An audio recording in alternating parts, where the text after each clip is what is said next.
fellow citizens who are looking at this conversation with the media, and those of you who are listening on the radio. I hope you have some time this afternoon, because I've made a lot of time for you this afternoon.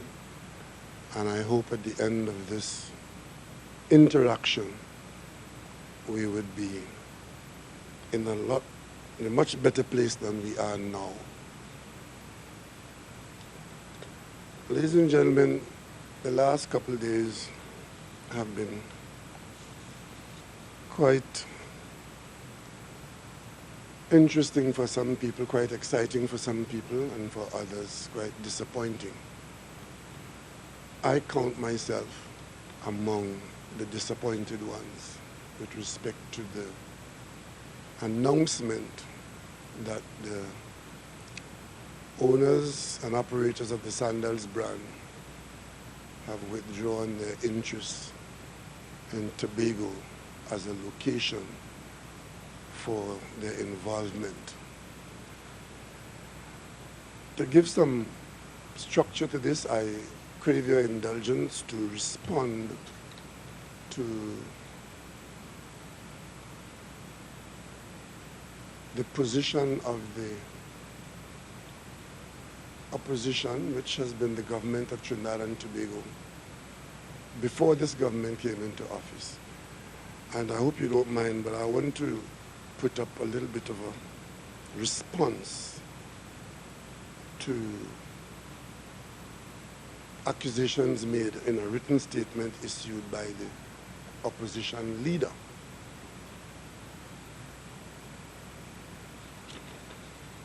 In an article which I have from The Guardian, the opposition leader's statement is here. And the first thing I want to take issue with is where it is said that the project in Tobago failed to garner public support. I want to put that to rest. The opposite is true. The Sandals project, as envisaged and was being pursued by the government of Trinidad and Tobago, which I led, had widespread public support in Tobago. And if you ask me how I know that, I live in Tobago as well as in Trinidad. And as Prime Minister, part of my official duties, I did what no other Prime Minister has done in the history of this country on matters like this, which is before a project which in some measure might have some element of differences of opinion, I would call it. I went to Scarborough. I sat down in front of the population in Tobago. Any person in Tobago was free to come there, broadcast live. And the Sandals project was one of the issues that I sat there and discussed with the people of Tobago in front of the national community. And I came away from there convinced, as I was before, that the project had widespread support in Tobago.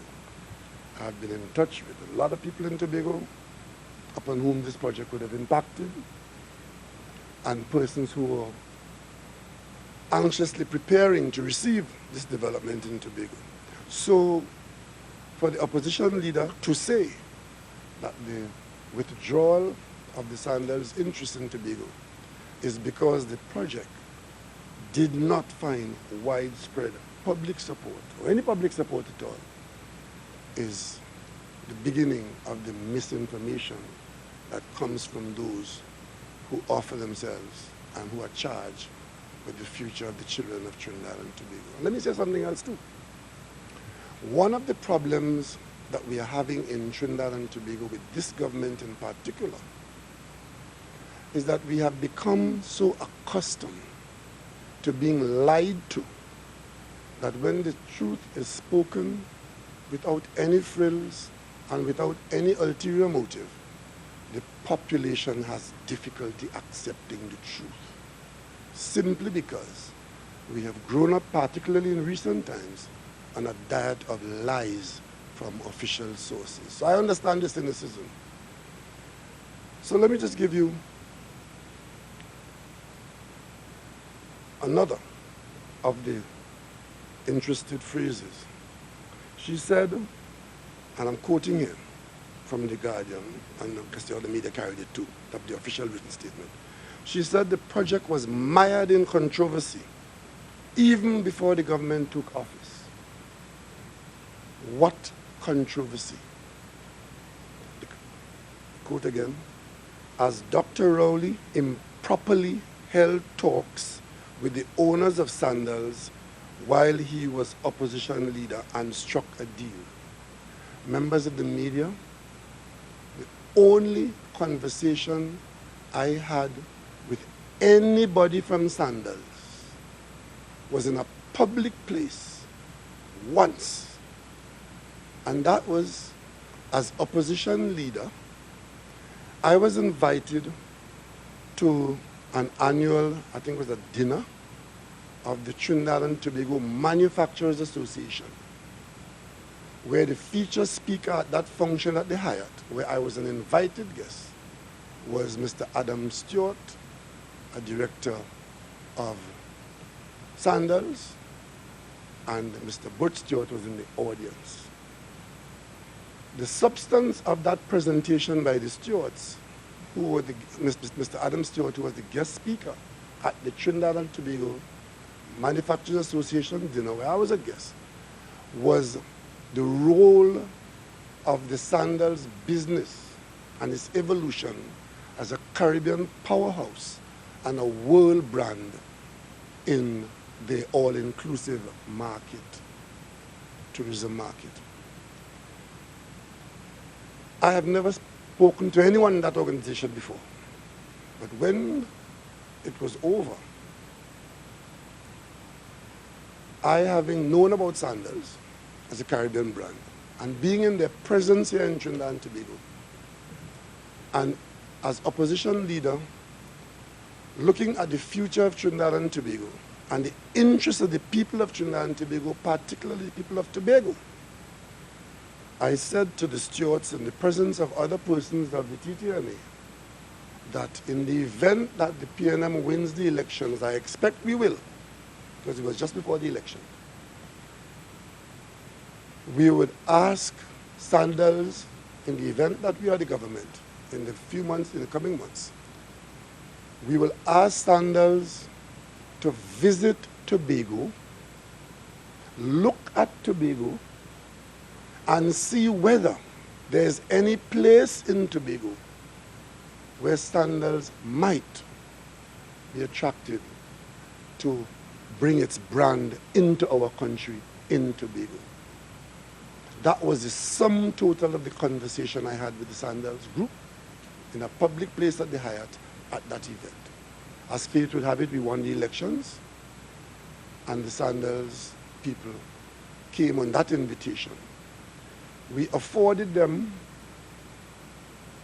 an entry into Tobago to meet the THA, and they were allowed, as invited, to look around Tobago. I think they spent a day, at least one day in Tobago, touring Tobago, and I think it was by air. They eventually came back from Tobago, having carried out that exercise, and reported that the only place they saw in Tobago which could be suitable for the Sandals model of business, which is a good beach, access to the airport, the water sports, and so on and so on. However they looked at it, they were the ones, after they had a look at the whole of Tobago, including the Magdalena on the beach on the windward side of Tobago, they came back and said, yes, we have found a site which we think can be utilized for this purpose. It's a greenfield site, and of course, we were happy to hear that. Immediately following upon that expression of an interest in that location, the government then said, well, we can put a project together. Right then and there, the Sandals persons made it quite clear to us that their model is largely to go in and take over a hotel that is available, not doing well, or even doing well, and refashion it to their model. And this place in Tobago is a greenfield. There's no hotel there. The place that they thought would be the ideal location. There's no hotel there, so one has to be built. But their model does not include starting from scratch on that scale, as we would anticipate a scale that would bring about the kind of influence that it would have on Tobago and in Trinidad and Tobago. The government of Trinidad and Tobago responded by saying, well, we have a model here in this country where economic development in this country has been driven in many instances by government intervention. And there's a P&M policy which many of you would know, that where we are looking for economic development, if the private sector is unwilling or unable to drive the process, the government, and we've done that in many occasions, the government is prepared to do so, and either in partnership with the private sector or alone, and usually the private sector comes along after. But if it is required and the private sector is not able to do it or not willing to do it, our business model here for developing this country saw the government getting involved in a variety of places and businesses so that the economic activity can be nurtured here in Trinidad and Tobago. So what we were looking for from the Sandals Group, on a facility that would be owned by the people of Trinidad and Tobago, and of course, if we had private sector involvement, we were willing to have that. But the government is prepared to do what had to be done so that the plant could have been built in Tobago and it would have been managed by Sandals, bringing to Tobago the Sandals brand. A management contract of a hotel is nothing new to us. We have had that arrangement with Hilton for decades, before many of you members of the media were born. The government of Trinidad and Tobago on Lady Young Road, on a nice site, built the Upside Down Hotel, the famous Upside Down Hotel, which for us as children was a very exciting concept of living in an upside down place. So you go to the hotel, you go down to your rooms. The Hilton was that, owned and built by the people of Trinidad and Tobago, and has been in a management contract with the Hilton since those years when you were not yet born. In more recent times, when the Manning government saw the development of the Port of Spain waterfront as an area for development of the city as against just being a port when break bulk cargo was replaced by container cargo, the same thing again. The government of Trinidad and Tobago built the Hyatt and had it branded by the chain of Hyatt. So we have the Hyatt in Port of Spain, we have the Hilton in Port of Spain as well. All that the Sandals arrangement would have done is to put in Tobago, same plant, hotel plant, with whatever the hotel has, and of course, you get a brand on it. The government had been in Tobago before, using taxpayers' money to build the Magdalena in partnership with some elements of the private sector. I think Garden Life is one of them, and there was some other. And the Hilton. The Hilton had a small shareholding in what is now the Magdalena, under the understanding that the Hilton would have managed it and it carried the Hilton brand. And that would have been the only international brand in Tobago, but Tobago always wanted to have a brand. That failed largely because of the absence of destination marketing. You might have heard that phrase before. If you listen to the people from Tobago, the ones involved in tourism, you tell them good morning, they tell you destination marketing. Meaning that while you did have a hotel and some hotels, the destination of Tobago is not sufficiently well known to those who look to the Caribbean for their vacation and those who look to the south in Tobago. So while we had some rooms and we had a fair-sized hotel, without a brand like Hilton, you will struggle, and without the airlift to bring people in, even if they want to come there, you will struggle. So destination marketing has always been a problem for us in Tobago. When the Magdalena was built on the windward side of Tobago, down in lowlands there. It has a huge maintenance issue. And when it was time for the shareholders to put money in to do the maintenance to bring the Magdalena back up to standard to continue to stay in business, even with the difficulties they were having with destination marketing, Hilton, the shareholder, chose to give up its shares rather than to put any money into the Magdalena, because they were of the opinion that they really were more interested in hotel management and not hotel ownership. I happen to have been the minister at the time when this happened, when the Hilton of Tobago, the brand Hilton in Tobago, pulled out and gave up their shares and lost interest in Tobago because they did not want to contribute to the physical plant. But Tobago still needed destination identification and destination marketing to be chosen when the Caribbean is the area of choice for persons who come in from outside. The government of Trinidad and Tobago spent huge sums of money, and by huge I mean hundreds of millions of dollars. There was one instance where the government spent $200 million trying to kickstart tourism in Tobago. And those of you who would have read the Contact magazine, and maybe none of you in this room, probably Mr. Amar might have done because he's about close to my age. There was an analysis done by those who published the Contact on this issue of this huge amount of money that was spent. I think the figure was $200 million.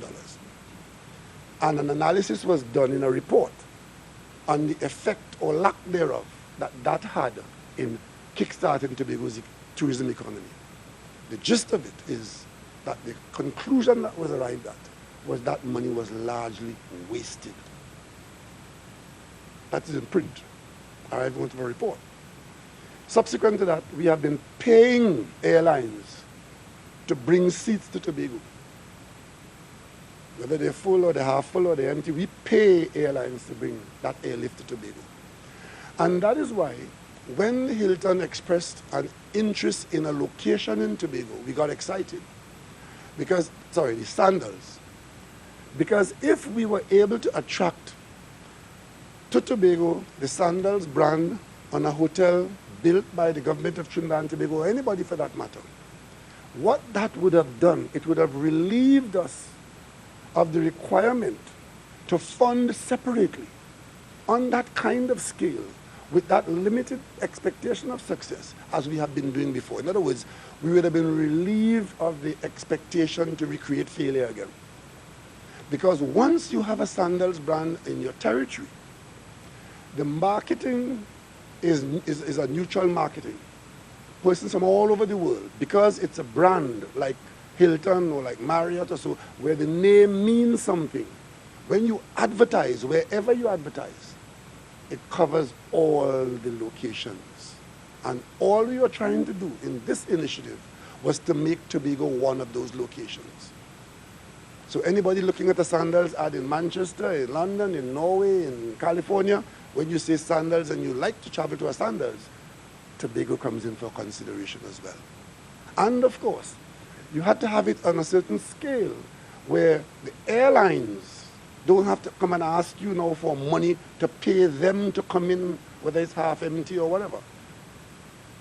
But they now have traffic of a scale where they now want to come because there are enough people needing the destination.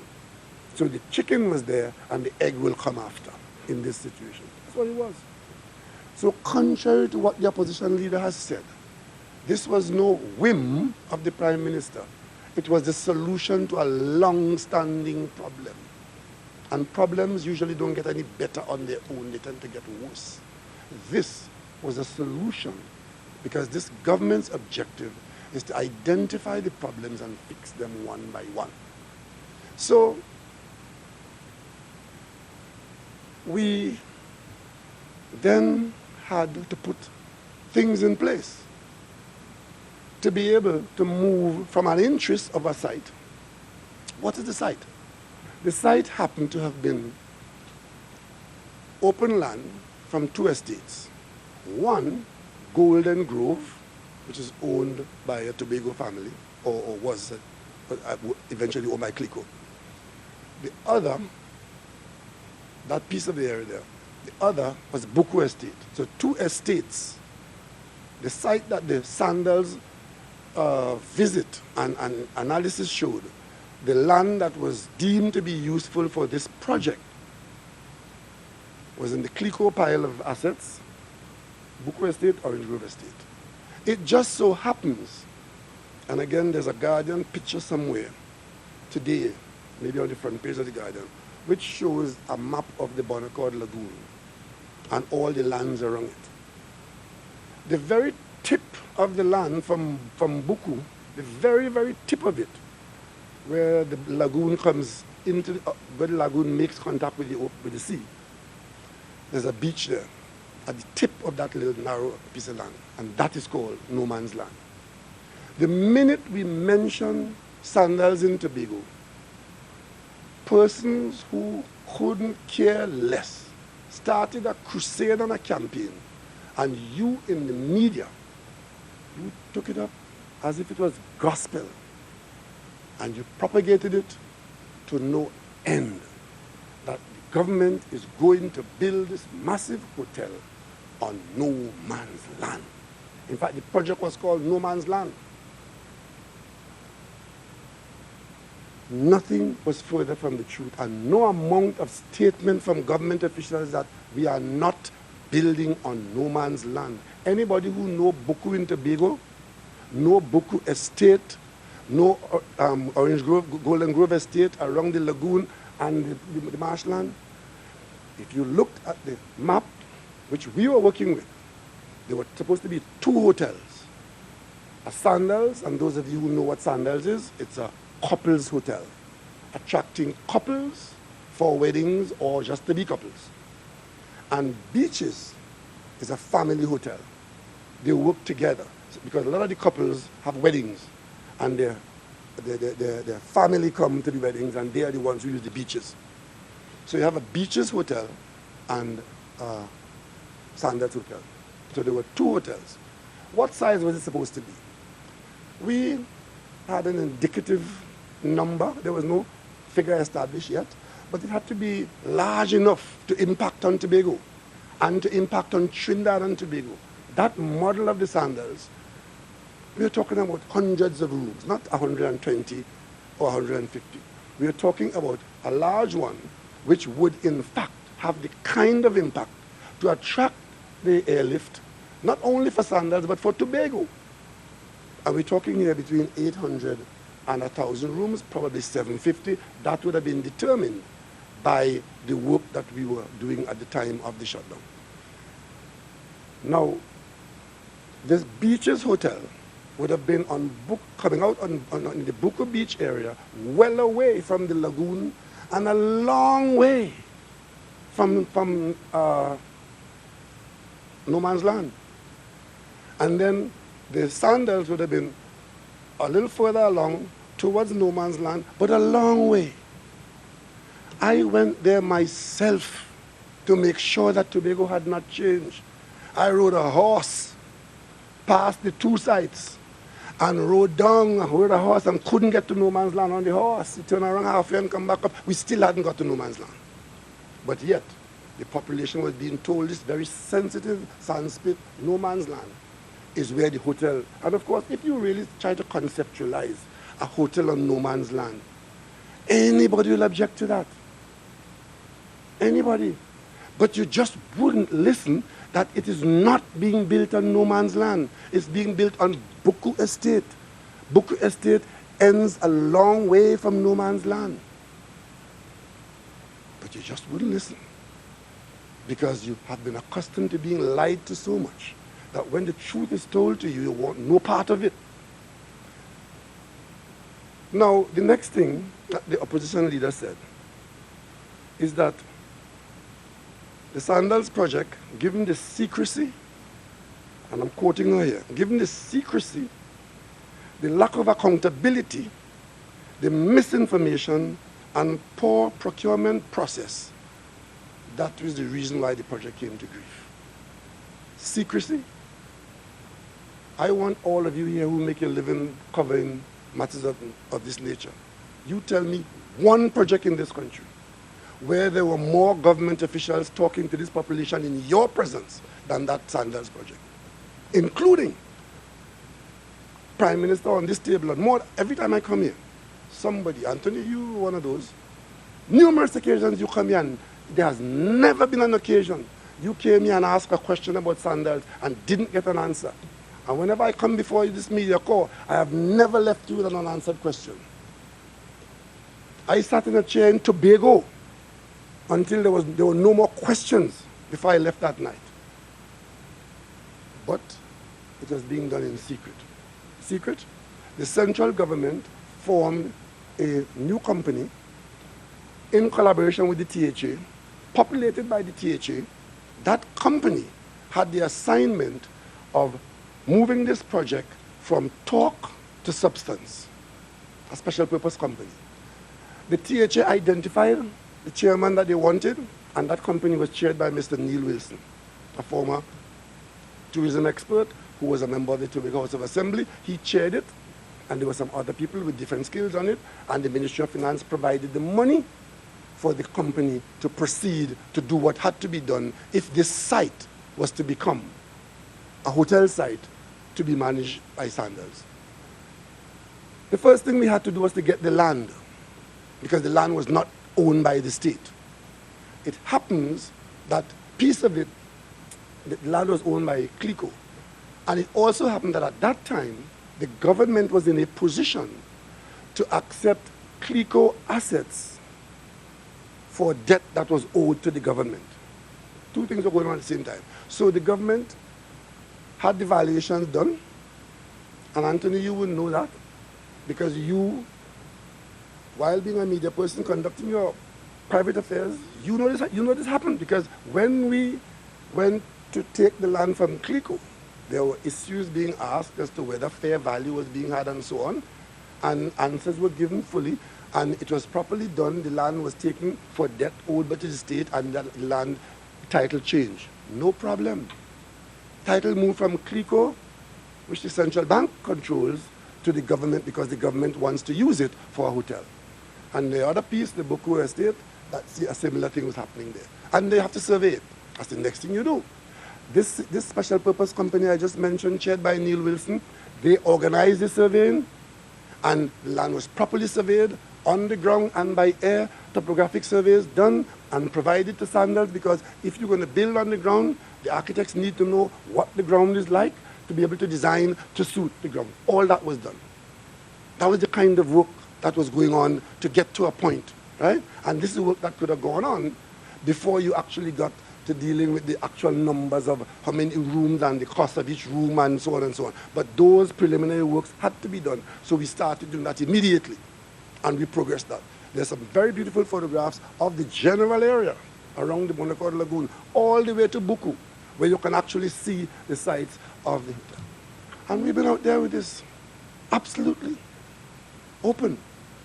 And then, of course, we had the big hurricane, which damaged Sandals projects in Turks and Caicos and Jamaica, and I think somewhere else.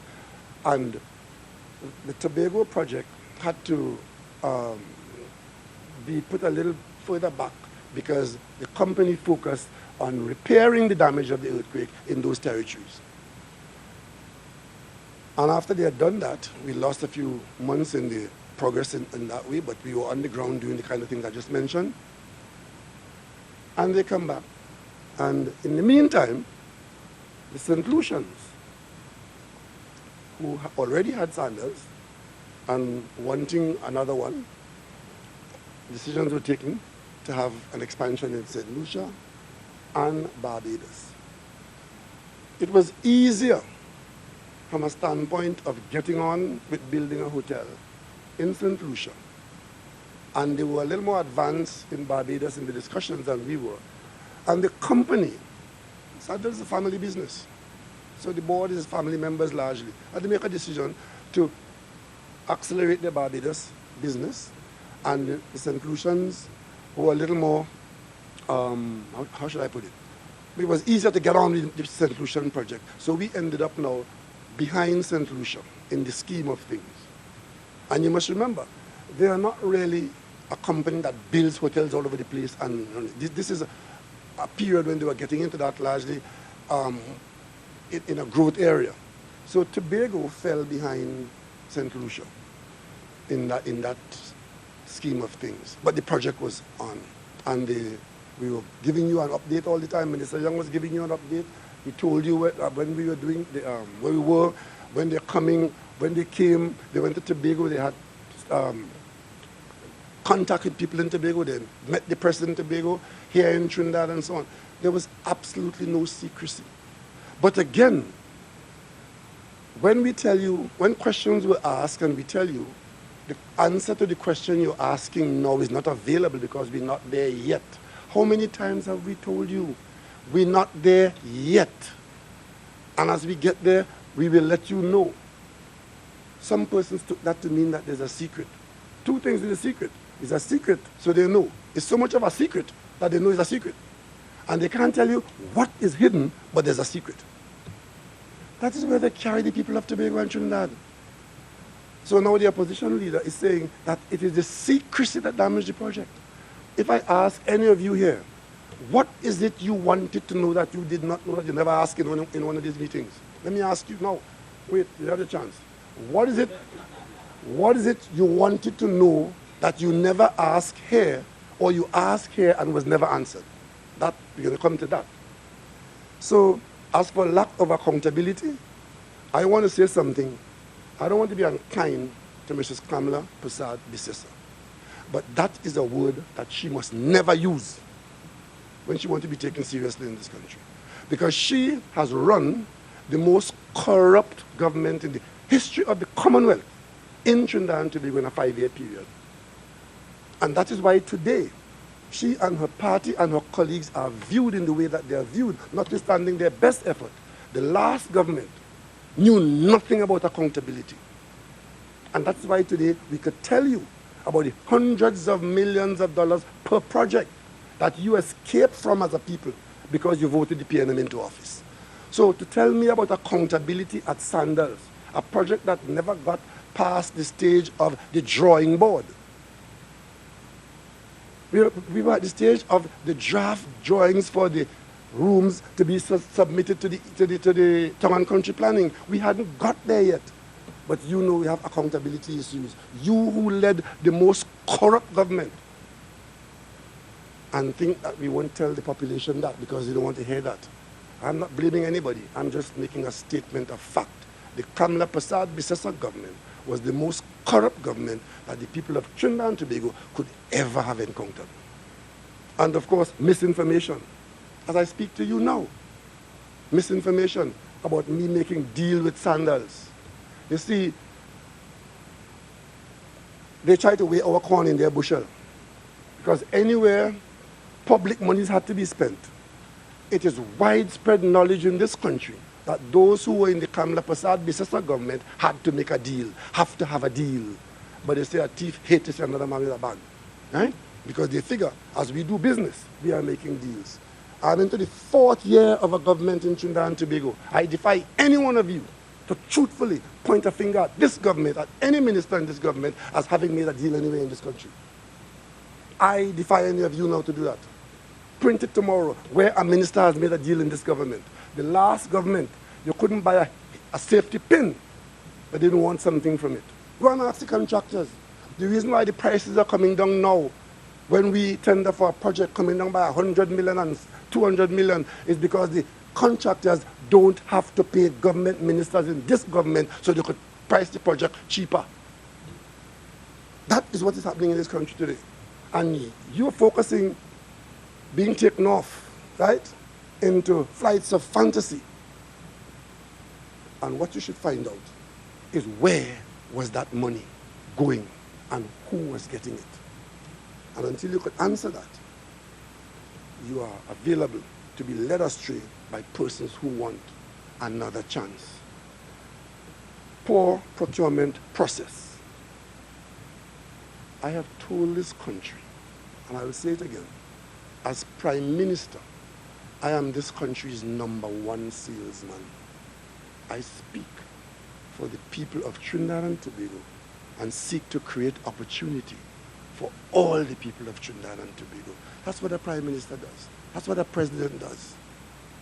So when I asked the Sandals, who had never built anything in Tobago and had never taken us seriously, when I asked them to come and look at Tobago, and they came and they said, yes, we think we can now come to Tobago, and we've seen an area that we could use, I have done my job. And for those who won in this removal of Sandal from Trinidad, as Minister Mitchell has quite put it, if they won, who lost? I would have done my job, and not only with Sandals, but in many other areas. That is my job, to sell Trinidad and Tobago and opportunities in this country to those who we want to come here to invest or to work with us in any way. So, having done that, what have we lost? We've lost the opportunity to have a brand that will bring to Tobago the kind of airlift that we wouldn't have had to pay for in the model that we have been using for the last decades, which is to pay airlines to bring people, if people come to the airlines. Pay American Airlines, pay charter airlines to come to Tobago and hope that they fill the seats that we pay for. That's the model we've been using. The last advice this government got is that we should spend about $120 million on destination marketing. We could spend that money if we had it. But there is no reasonable chance that that will turn around. What will go in Tobago? And as for misinformation, well, that was available by the truckload. Sandals will kill off the hotels in Tobago. Many of you have been given the opportunity, either to in your own private capacity or through the Sandals initiative, been taken to see what happens elsewhere in the Caribbean. Many of you would have heard persons who have experienced the model in their territory and know that it's a classic case of a rising tide lifting all boats. Because if we have, instead of 1 flight a week or 2 flights a week from metropolitan area, from London or from Toronto, if we had 5 flights a day coming into Tobago, because there was a Sandals there, heavily marketed as they do market, and with a plant that attracts people, offering them overwater rooms, which are the hot things in the world today, right? If we had that, other people who have rooms in Tobago, because those airlines would have been coming into Tobago, airlift would not be an issue. And because of a brand that was so powerful and so widely known and well accepted and respected across the world, then Tobago would have been a destination that it is not now. And of course, the government said, I said it as Prime Minister, other ministers would have said it, but again, this population has been lied to so often by others that when we speak the truth, we're not taken seriously. We said to the people in Tobago who had that concern, that whatever we gave to the Sandals model, we will give it to the other hotels in Tobago so that nobody is disadvantaged, because we are aiming to build up the tourism economy of Tobago and of Trinidad and Tobago. We must be the only people in the Caribbean who are not making a substantial earnings from our God-given location and our God-given natural assets. But we could change that. And that's what this was about. Of course, procurement. We could talk all our problems to death in consultation. You members of the media, you may recall, when this government came in, one of the first things we did was to have a number of consultations on a number of issues, to the point where the same opposition who is now saying absence of consultation, we were being accused of being a government of consultation. Because in our early days, when we thought it necessary, we had consultations on issues. One of them was on the healthcare delivery in Trinidad and Tobago. We had experts do a consultation and do a report. Came to the Parliament. consultation, put it in the parliament for a joint select committee. To this day, not a single meeting has been had. The committee has never been able to function on healthcare delivery because Mrs. Kamla Prasad Bisesa decided that she is not going to appoint any member to that joint select committee. And of course, the government can't select by itself, and the government can't be joint. And the whole idea behind not appointing members to serve on a joint select committee after a period of consultation which brought recommendations to the parliament is because they felt that that somehow would have improved the healthcare system, and they want no part of that. Want no part of that. Let what goes on continue and get worse, and let them point fingers at the government as being incompetent and being this and being that. So you have the example of a report before the parliament on the delivery of health care in this country. And when they figure you're not listening or you've forgotten that, they come to the parliament and start telling you that the health system has collapsed. It has collapsed, that's how they pronounce it. It has collapsed because they figure you forget the report that they have not put members on this select committee. Right? So on one hand, they want consultation. On the other hand, they want the benefit of parliamentary involvement. But if they believe that could work for the people of Trinidad and Tobago, just scuttle it. Just don't appoint anybody to the committee. And that guarantees that there will be no committee and no progress and no recommendation. And of course, the people of Trinidad and Tobago would not get the benefit of that exercise. So don't talk to me about consultation. You see, the law in this particular matter of the Sandals project, it requires the involvement of the Environmental Management Authority. We, the people, you taxpayers, you pay a substantial amount of millions to professional people in an agency created by Parliament called the Environmental Management Authority. And there's another level where you have a judge, right, sitting there. And under law, any person, including the government, wanting to build a hotel anywhere in this country would have to subject itself to the requirements of that law. And one of those requirements is consultation, and is spelled out in a particular stage, a particular place in the process, and is open to review by the courts of the country. You know that. So over and above the meetings that we would have had, the exposures we would have had with the media like this, there's a legal requirement that you do that consultation, otherwise you can't progress towards any approval. And we were engaged in that process. We hired experts in environmental business, and the EMA is there, and out of that would have come the necessary consultation. When I was in Tobago, I said that we are almost at the stage where in the very near future, that process will bring the legal consultation to the public in Tobago. So what is this process and secrecy you're talking about? What is it? Even if we wanted to do it secretly, we couldn't, because the law says you must come out and consult in the open in public. The law says that. And the people who are trained, they are the ones who you taxpayers pay to adjudicate on this matter. So even persons who didn't know where no man's land is, who didn't know where Bonaccord Lagoon is, who didn't know where Buku Estate is, they became experts in defending the mangrove.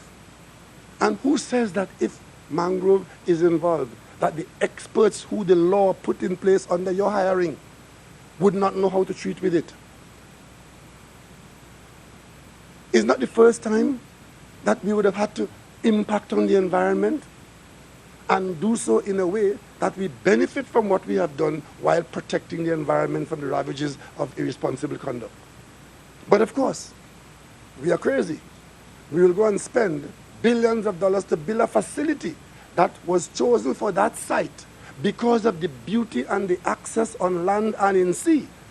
And having done that, we, the madmen and women of this government and this country, will now go and just pollute and destroy it so it has no value and it's worth naught. That's what they're telling you. That's what they're telling you. But everywhere else in the world, where you don't have a UNC government and people with that kind of point of view, it is there for the world to go and use. And they pay for it in foreign currency, and they protect the environment, whether it's in Australia, in Fiji, in the Maldives, in Antigua, in Barbuda. They do that, but in Trinidad and Tobago, no. My way or the highway. In fact, no way or no highway. But there's an interesting thing that the opposition leader said, and I quote it here for you. We are not opposed to any viable project that derives economic benefit. I ask you, the media and the people of Trinidad and Tobago, name one project in this country that the opposition is supporting, that this government is advancing. One. We are not opposed to any viable project that drives economic development. Let me take you through the hit parade of that statement. Before they left office, they reached the point of attempting to award a contract for the Komuto to Manzanilla highway. That highway was designed when Mr. Imbert was Minister of Works. Am I correct in that? Good. The design for that highway, its route, the route for that highway and the engineering design was done when Mr. Imbert was a pioneer minister in the Manning government that left office in 2010. The new government came in, and the need for that highway remained. They went out for, they had in-house estimates.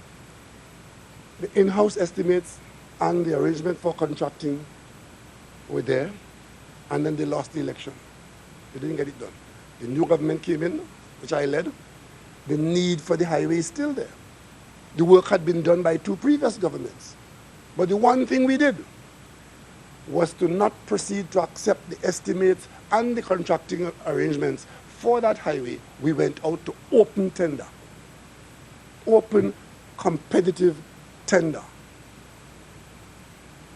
The highway is now under construction for hundreds of millions of dollars less than it was anticipated to cost at the last attempt to deliver it. But that highway is also under construction now after a sojourn to the Privy Council, because they opposed it on the ground that it wasn't necessary. Two, it was too expensive, being hundreds of millions cheaper than what they were going to do. And of course, the big lie that the highway is passing through and will destroy the Aripo Savannah. Ladies and gentlemen of Trinidad and Tobago, that highway is not passing through the Aripo Savannah. You are surprised to hear that? Don't be.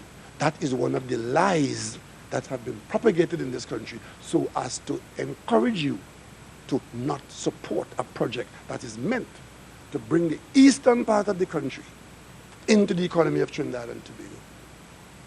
Went to court. Many of you in the media would have published that the highway threatens the Aripo Savannah.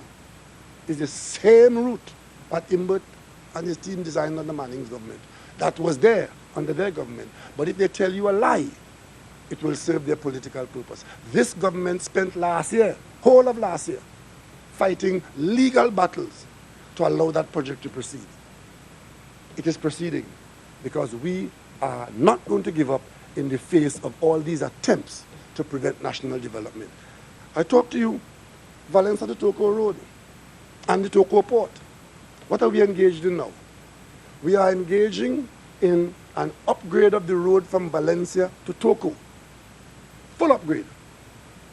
And that will start very soon because we have met all the requirements. And we have the environmentalists, the trained environmentalists, doing now the EIA so as to get the approvals for the port at Toko. They're opposing that. Oppose that too. Are they supporting the Library Dry Dock?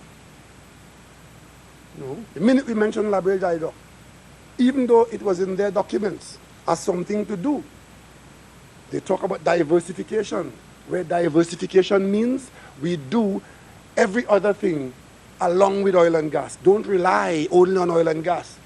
Because you see what happens like it happened in 2014. When the price of oil and gas collapsed, we can be left without sustenance to support us the way we have become accustomed to. So do other things. One of the main things, and we made the case for it, that if we get into the dry docking business, we can attract to our country because of our geography and because of what is happening next door to us. And all of it is, the service is paid for in foreign currency, so we'll earn foreign currency. And a lot of skills are required in that kind of business. And we know about those skills because we have been in the oil industry for so many decades. All of a sudden, they have a problem with that. And you know why they have a problem with it? Because we can't fund it now. Because they thief out all the money that was there for investment. $14 billion we left in NGC. It disappeared by being spent in the worst possible way. Now, we cannot fund our own desires. So we have to borrow to do what has to be done. Who do you borrow from in the world today? We borrow where loans are available.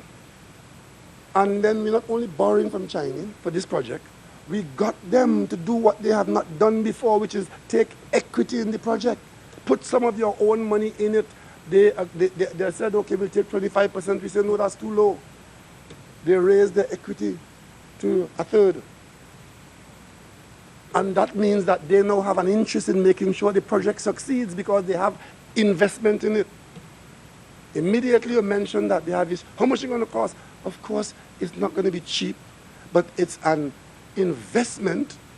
And until we get the details of it, after we have finalized on what it's going to be, the cost as a number is not the issue. Right? As long as you're getting value for money to establish it, that's what you need. But what can I tell you as an answer before the answer is ready? Except to tell you, as soon as the information is available, we will let you know. But in the meantime, we'll let you know that the Prime Minister has gone to China. The Prime Minister is meeting with the President of China and the Prime Minister. He asked them to have the Chinese companies invest in Trinidad and Tobago and not just be contractors. We asked them to provide a company that is interested to work, to partner with the government to build this dry dock. And we asked them to make sure that we get a part of the merchant marine service in Trinidad and Tobago because they have an investment there. Those are the things that governments do when they talk to one another. They have a problem with that. So they're supporting all the projects. Are they supporting the Point 14 highway? No. We told you before. They awarded a contract, $7 billion worth of contract.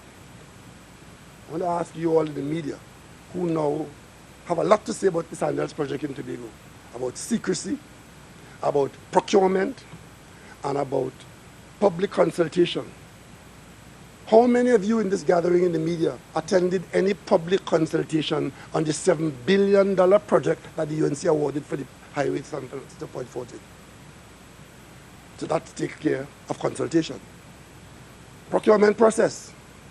The local contractors begged that government under Mr. Kamla Prasad Bisesa not to give that contract to one contractor, but to break it up into a number of contracts so that the local contractors can at least tender for a part of it. She refused. She and Jack Warner, they gave it to one contractor. And then to add insult to injury, the contractor went bankrupt in Brazil, accused of corruption, and many of them went to jail. The week before the election, in 2015, under the ministry run by Cyril Jambachan, under Mrs. Kamla Prasad Bisesa, there was a clause in our contract here to protect our taxpayers. They took it out. And the clause was this. It says, if the company goes bankrupt, that is grounds for termination. And of course, if that happens, if termination takes place, then the bond that the company put up would now belong to the people of Trinidad and Tobago. Mrs. Kamla Prasad Bisesa and Cyril Jambachan in the offices that they hold are they responsible for, took that clause out a few days before the election to prevent the people of Trinidad and Tobago from having the ability to effectively terminate that contract which had already stopped because the contractor was bankrupt and couldn't go forward. Local contractors and workers who were owed money couldn't be paid. That's when they took that out. The new government came into office. And what did we have to do? We had to go and fight in the courts, and the courts ruled in our favor, and we got back $921 million when we took the bond for the San Fernando to Point 14 highway. So I don't want to hear anything from Mrs. Kamala Prasad Bissessa and her people until they explain that to us. What was the purpose of taking that clause out of the contract to allow the contractor to walk away with $921 million? But you in the media, you don't want to go into these matters because you're into he say, she say, he say, she say, and they love that because when you do that and make me the issue or some other distraction the issue, they walk away with $921 million and you are not interested. But of course, they have all the answers as to how the Sandals project should have gone. And of course, the Sandals board took a decision that we are not prepared in our current circumstance where we are having to defend our brand not only in Tobago but in Antigua and elsewhere. All of a sudden, given the presence of today's technology and whatever else is happening, brand defense has become a big issue for them. They at their board took a decision that where we are already rooted, we have no choice. We have to defend whatever goes on there for us. But where we have not yet put on a stake, let's just leave it alone. And that's what happened. They had not picked a leaf in Tobago. They had not signed a contract in Tobago. Yet, they were being accused of scandal and the opposition leader telling people that they make deal with the Prime Minister and all that. They said, we don't need that. We have enough to deal with elsewhere where we are already existing and where we're building new hotels. Tobago fell out of it because there was nothing to defend. And it was easy to walk away because they had not put down anything there yet. And all we could tell you, they have not done that yet. We haven't signed a contract yet. A memorandum of understanding. I see some people making a big issue of that. A memorandum of understanding is simply an agreement between parties to go forward on an initiative. That's all it is. It's non-binding. You can't go to court with it and say, okay, he's breached the memorandum of understanding. So you outline, it's a partnership arrangement that you'll go forward with.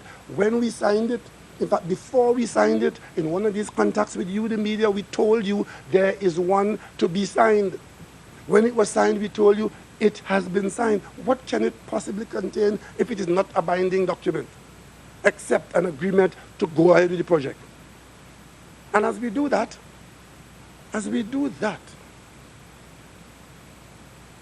we now move to the next stage, which was to get the approvals. And who gives the approvals? Sandals doesn't give approvals. The only people who can say they will stay or go from Tobago in this situation was Sandals. Sandals came here and told you, we at our board decide that we no longer will proceed in Tobago. But you're so accustomed to not being able to accept the truth that all of a sudden there must be something else. Well, I can tell you, I know of nothing else. I know of nothing else. And when I hinted the other day that this project might be a thing of the past, it was because in our contact with them, I was sensing that they were beginning to think that Tobago was not where we thought Tobago was. And therefore, when they called and said, we want to come and talk to you, I knew it didn't portend well. And of course, I was right. They came and they said, listen, we don't think we want to continue in Tobago because being accused and having to defend where we're not, having to go on Good Morning America and be asked and be told, I mean, why are you being accused of destroying Tobago's environment and destroying our Ramsar site in Tobago and destroying this and destroying that? And you say, well, look, we don't really need that. And of course, I don't know that the disappointment that we express will change that. I've heard it said that this is some kind of a gambit so as to get the project through. I want to say to the people of Trinidad and Tobago, with this government, what you see is what you get. I know of no arrangement other than the Sandals family who said that they're no longer interested in pursuing a project in Tobago. So those who feel that, I've heard one person say, well, in the next couple of months, we'll know the actual details. Well, when you find out, please tell me. Right. But the bottom line is that we have other projects and we have legal requirements to meet. We have 100,000 people on application at the HDC for houses. We have Southern Main Road in Curepe, one of the most densely populated areas with all the infrastructure you need. We take the piece of land on the fronting on the Southern Main Road, and a portion of land there which is now not occupied except by some disease plants, which does not in any way impact on the state's ability to maintain an operation at the nurseries in St. Augustine. But of course, in our conversation, in this land of misinformation, you are being told and you carry it uncritically. Whatever they tell you, you carry it. That we are destroying St. Augustine Nursery. And of course, we don't have the approvals, when in fact, you can't build anything on that land unless you subject the project and yourselves to the legal requirement. And this government has gone through that. We have gone through all of it step by step, including the public consultation, meeting all the conditions, and the legal agency which you pay for as taxpayers. They give approval to build houses on that site in our Curepe project. There are some people who believe that in this country is their way or the highway. They don't care what the EMA say.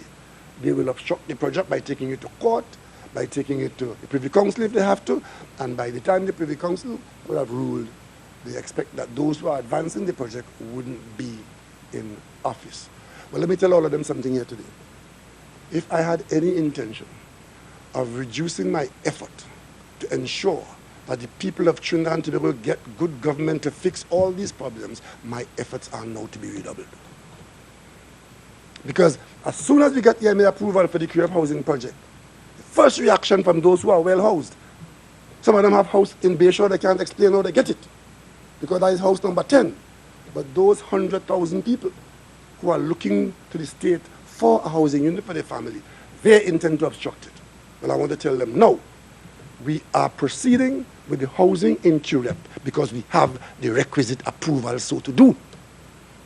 We followed every step of the law, and the government will act in the best interest of all the people of Trinidad and Tobago, not special interests. And of course, we are having for the last 2 years this problem with the transport between Trinidad and Tobago, which was largely of their making. Because if you run ferries and don't maintain them, somewhere down the road you're going to have problems. We have had the problems. We haven't shied away from it. And insofar that there were corrupt ones in the system, we get rid of them too. And the only solution to the Tobago ferry problem is to buy new ferries. There's no other solution. Even as we take the old ferries into dry dock and bring them back out, you in the media know how often, the minute the spirit is late one day, I hear from you. We look for a solution, but the solution involves money. Money we don't have. So if you don't have the money, you're going to find a way to finance it. And how did this government do it? As a prime minister and your number one salesman, I spoke to the Australian prime minister. Australia is a big sister Commonwealth country with the rich running a surplus, a rich country. And I said, we have a problem in Trinidad and Tobago. I wasn't asking for anything for myself. I was asking for something for Trinidad and Tobago from a friend, a dear friend. And I explained to him our circumstance. And he said, Australia will try to help.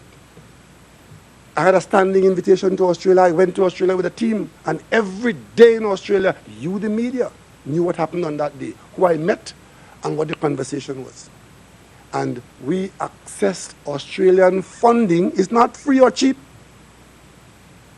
Australian funding bought the Express and the Spirit. I didn't hear any national conversation about that. I didn't hear the Prime Minister was involved in a deal with whoever was in office in that government at the time. But you have people now who have questions to answer, raising questions about the fact that the government of Australia and its export financing company provide the money that we don't have now, but we can borrow now because our credit is good in Australia. We borrow the money, and we are now, as I speak to you, solving the Tobago problem. It will take some time for it to be solved, but it is being solved because we have ordered and have paid down the necessary money to build 2 new ferries. They have a problem with that. And you know how they solve it?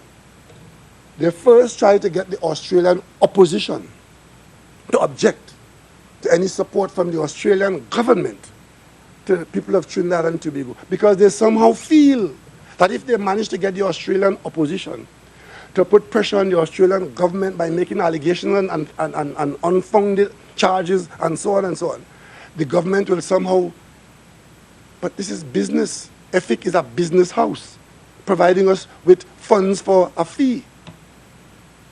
That didn't get anywhere. So you know what they did? They fabricate a scenario simply by writing a letter. Stay quiet here in Trinidad. They cannot point to a single item of wrongdoing on the part of this government. But they wrote to the Attorney General in Australia and asking him to investigate. Investigate what? But of course, having written the letter, they got a reply saying, sorry, we don't do criminal investigations. If you have evidence of wrongdoing, the place to put it is with the Australian police. Well, they got what they want. So now they could say, in their misinformation, that the Prime Minister and the government of Trinidad and Tobago, we are under police investigation. But by extension, that should apply to the Prime Minister of Australia as well, and the government of Australia, and the agencies. But no, they don't want that. That's not part of the election here. You only want the part with the government here and the Prime Minister here. And you all print that uncritically.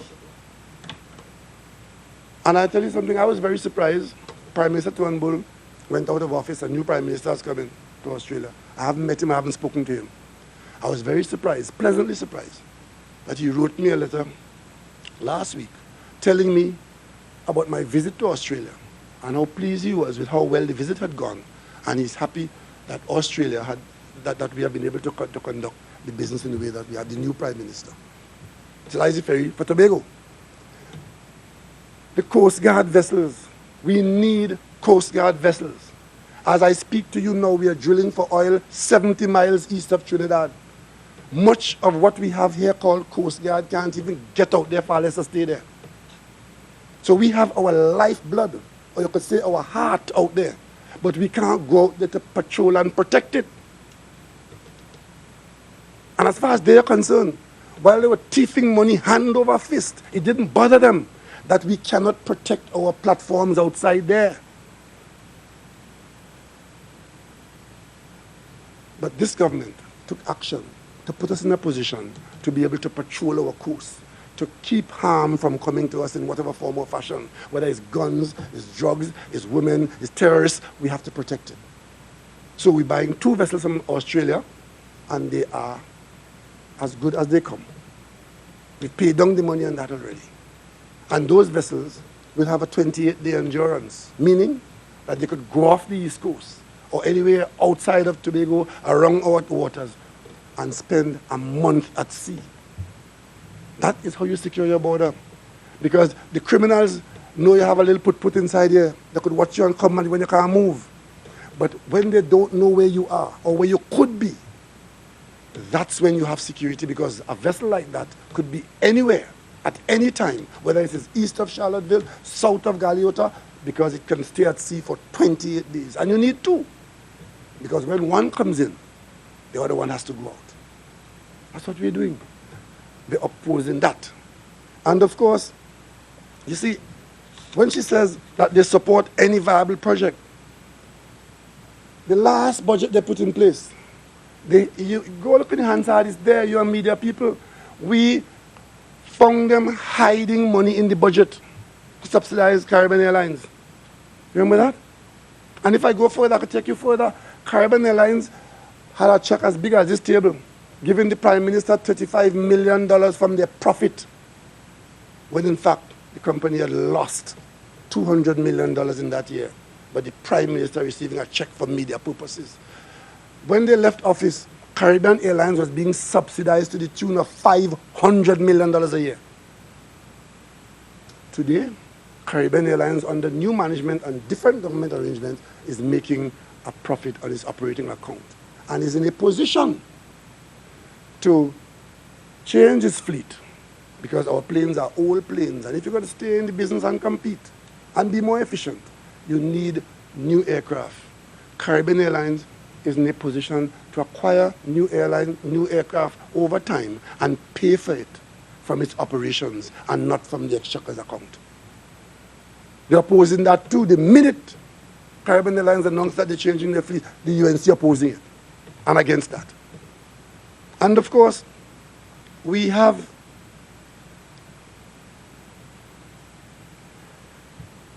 the Dragon deal, because she mentioned it. Listen to what she said here. And I want the people of Trinidad and Tobago to pay attention to this, because it is not that we have seen the end of it. They see some similarity between the outcome of the Sandals initiative with the Dragon field. So she said, the former Prime Minister said all government game changers, Sandals, the Dragon Field project, Petrotrin closure and Sea Bridge were shrouded in secrecy. Let me repeat that. Well, I just told you about the secrecy of Sandals. The Dragon Field project, secrecy. Petrotrin closure, secrecy. The Sea Bridge that you report on every day, secrecy. Let me tell you what the Dragon deal is. Geologically, Trinidad in particular and Venezuela are one.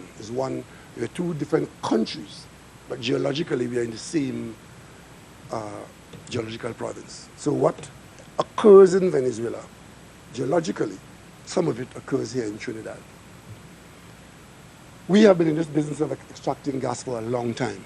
And those of you who are getting the media paying attention, every year you get the Ryder Scott report and you see how much gas we have left, even as we're drilling. It's a wasting resource. Venezuela, eastern Venezuela has real gas. That's where most of the business is.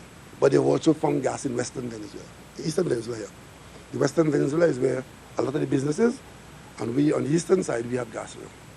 We own the Hibiscus platform, which is off the Bocas of the North Coast there, the North Coast Marine area. That's one of our producing areas.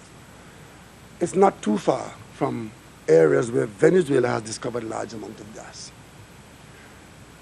It seems to me and any logical person that the thing to do, if within Trinidad and Tobago we have an LNG industry which is consuming gas at a rate, the largest amount of gas used in this country is used by the LNG plant where we sell LNG. And if we have issues of longevity in how long this business can go on for, and next door our neighbor has gas, which they have no prospect of bringing to market in the near future, what is the logical conclusion? Under this government, the logical conclusion was to use whatever diplomacy and whatever else we have to use to bring that gas that is near us in somebody else's field to our plants here in Trinidad, and that means our resource base would have expanded. And the owners of that gas in Venezuela, that they can't get to market, it comes to market through the plants in Trinidad and Tobago. And all that is involved is development of the fields and a pipeline. Pipeline. We own a pipeline company called the National Gas Company. It's the most profitable company in this country, or was until they interfere with it. They built a pipeline from Dragon, which is only a few miles from the Hibiscus platform, which we already are part owner of. That did not occur to them to get done when they were in office. But now that it is done, they go out of their way to undermine it. You see, they could afford to undermine it because they thief enough money for them and their children and their friends for the next 3 generations or more. But those who have nothing now and are depending on the business to stay here to give their children and their grandchildren a chance to begin to have something, they are the ones who will face nothing if that project fails. Because when we're down to 70 CF of gas, burning up 4 BCF a day, you could tell me the date when we'll have none left, even as we are finding gas to replace the ones that we're using. It's a wasting asset. And you see a government would have gone and successfully done what everybody told me could not have been done. Because Venezuela doesn't make decisions. And it's not Maduro, it's Venezuela. You know how long Venezuela has been talking about LNG? You know how long they discovered that gas there? So whether Maduro is in office or not, that is not the issue. It is Venezuelan gas for Venezuelan people. So we got to the point of having a heads of agreement between Venezuela and Trinidad and Tobago. Not Maduro and Rowley. It's Venezuela and Trinidad and Tobago. And that project will bring revenue to the people of Venezuela. And that is why, surprisingly, with the best encouragement from the UNC, the Venezuelan opposition has not jumped in as they've been encouraging them to come out and do what they asked them to do, which is to try and give a commitment that they will stop the project when they come into office. Because picture the scene.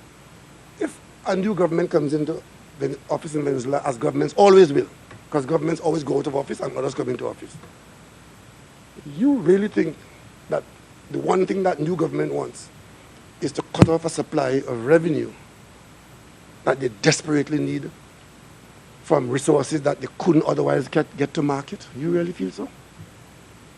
Only the UNC could think that. And of course, they tried to tarnish the project. Secrecy. What secrecy? We took you, the media, to Venezuela.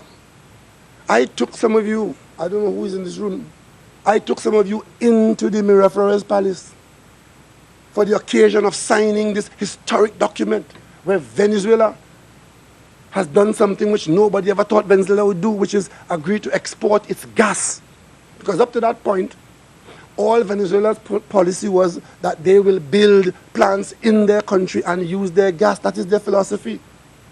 But under this government, we were able to persuade them to allow us access to the gas nearest to us. And you know what was the main story from one of the reporters who I took into the Miraflores Palace? Well, this was going on. He went into the toilet and sent back a story that he didn't have no toilet paper. That was the story that came back. I took a contingent of the media, not once, but repeatedly, to Venezuela. Now I'm being told by the most corrupt government we ever had that the Dragon deal is secret. Some secrecy. We got Shell to partner with us in this business after they spent out all the NGC money that we should have used to make our investment in the pipeline. When I spoke to Shell to partner with us in this, because if we called upon to build the pipeline and we don't have the money, we have to find a partner. I came back here and reported to you from London that Shell gave us a commitment that when we get to the stage of financing the pipeline, if Trinidad and Tobago is not able to finance it, Shell will stand in our shoes. But we don't want that. We want to be owners of it so that we can get the benefit. When we did Atlantic LNG, we took 10% in that plant. Hindsight now tells us that had we taken 20% or 30%, we would have been in a much different position today. So we have to learn from our experience. And when Shell says to us, we want to buy from you the NCMA platform, we say, no, the platform is not for sale. We want to be in the business. We want to be in the gas business because that's where the money is, in the marketing and the handling of the gas. And that comes from a government that puts the interests of the people of Trinidad and Tobago before itself and the personalities in office. And finally, I want to say one thing. This development of obstructing national development is not unknown to us in the PNM. We were going to build the Claude Noel Highway in Tobago. Remember that? Again, you're too young for that. It's all these young people in the media here. You haven't know about young Noel, We were going to build the Claude Noel Highway. Because before the Claude Noel Highway, for those of you who now see Tobago and run up on the Claude Noel Highway, it wasn't always there. It was the Milford Road. When two cars come in, one pull aside, let the other one pass. Right? Politicians in Tobago decided to oppose it in similar vein. And they opposed it with vigor. They went to Smithfield and they encouraged the people in Smithfield, where the road was supposed to pass, and a few houses had to be moved, not to move. And they played their politics like they're playing it now. Mutilal Munan was the contractor, and he had got his money up front as his mobilization, and he walked off the job with that money, having done precious little. We had to go and hire another contractor when we eventually got the people to move and build the Claude Noel Highway. That's how it is there now. It wasn't cheap. That move of blocking it and causing the contractor to move for another one to come in cost taxpayers millions of dollars at that time, far less now. If my memory serves me right, I think it was $44 million that it cost taxpayers to replace the walk-off contractor with the other contractor who eventually built the road. So we know that. But you ask yourself, who in their right mind would have wanted to have blocked the Claude Noel Highway in Tobago? So we in the PNM, we know that they exist. That's why we have to go and do what we have to do for the people. Because if we allow them to stop national development for whatever reason, and they always have a reason, and the reason sometimes is rooted in dotishness. Hear the opposition leader. Now that they are so happy that the Sandals project has collapsed, we could use that money to support the social services and to fight crime. Ladies and gentlemen, that doesn't make sense. The hotel would have been built on the strength that it was a money-making thing. And once you have a money-making venture, you can go to a bank, and based on the revenue from that money-making venture, you can borrow from the bank to establish that money-making venture. So the money that you would have spent on the hotel, it doesn't exist. It only existed if the hotel was going to be built and operated, and then you borrow against that future earnings. So if you take money now and say, okay, go and borrow money and expand the social services, give more baby milk, give more, give me. You could do that. Yes, you can do that. But there's no revenue coming from that. So you get into the situation of how do you repay the loan, and who will give you a loan to expand your social services? Which banker will give you a loan to expand where you spend the money, but there's no return to come from it in terms of ability to repay the loan? And that is what Mrs. Kamla Prasad Bisesa is asking you to do, and giving you the impression that she has some superior idea. We spend the money now on social services and fighting crime.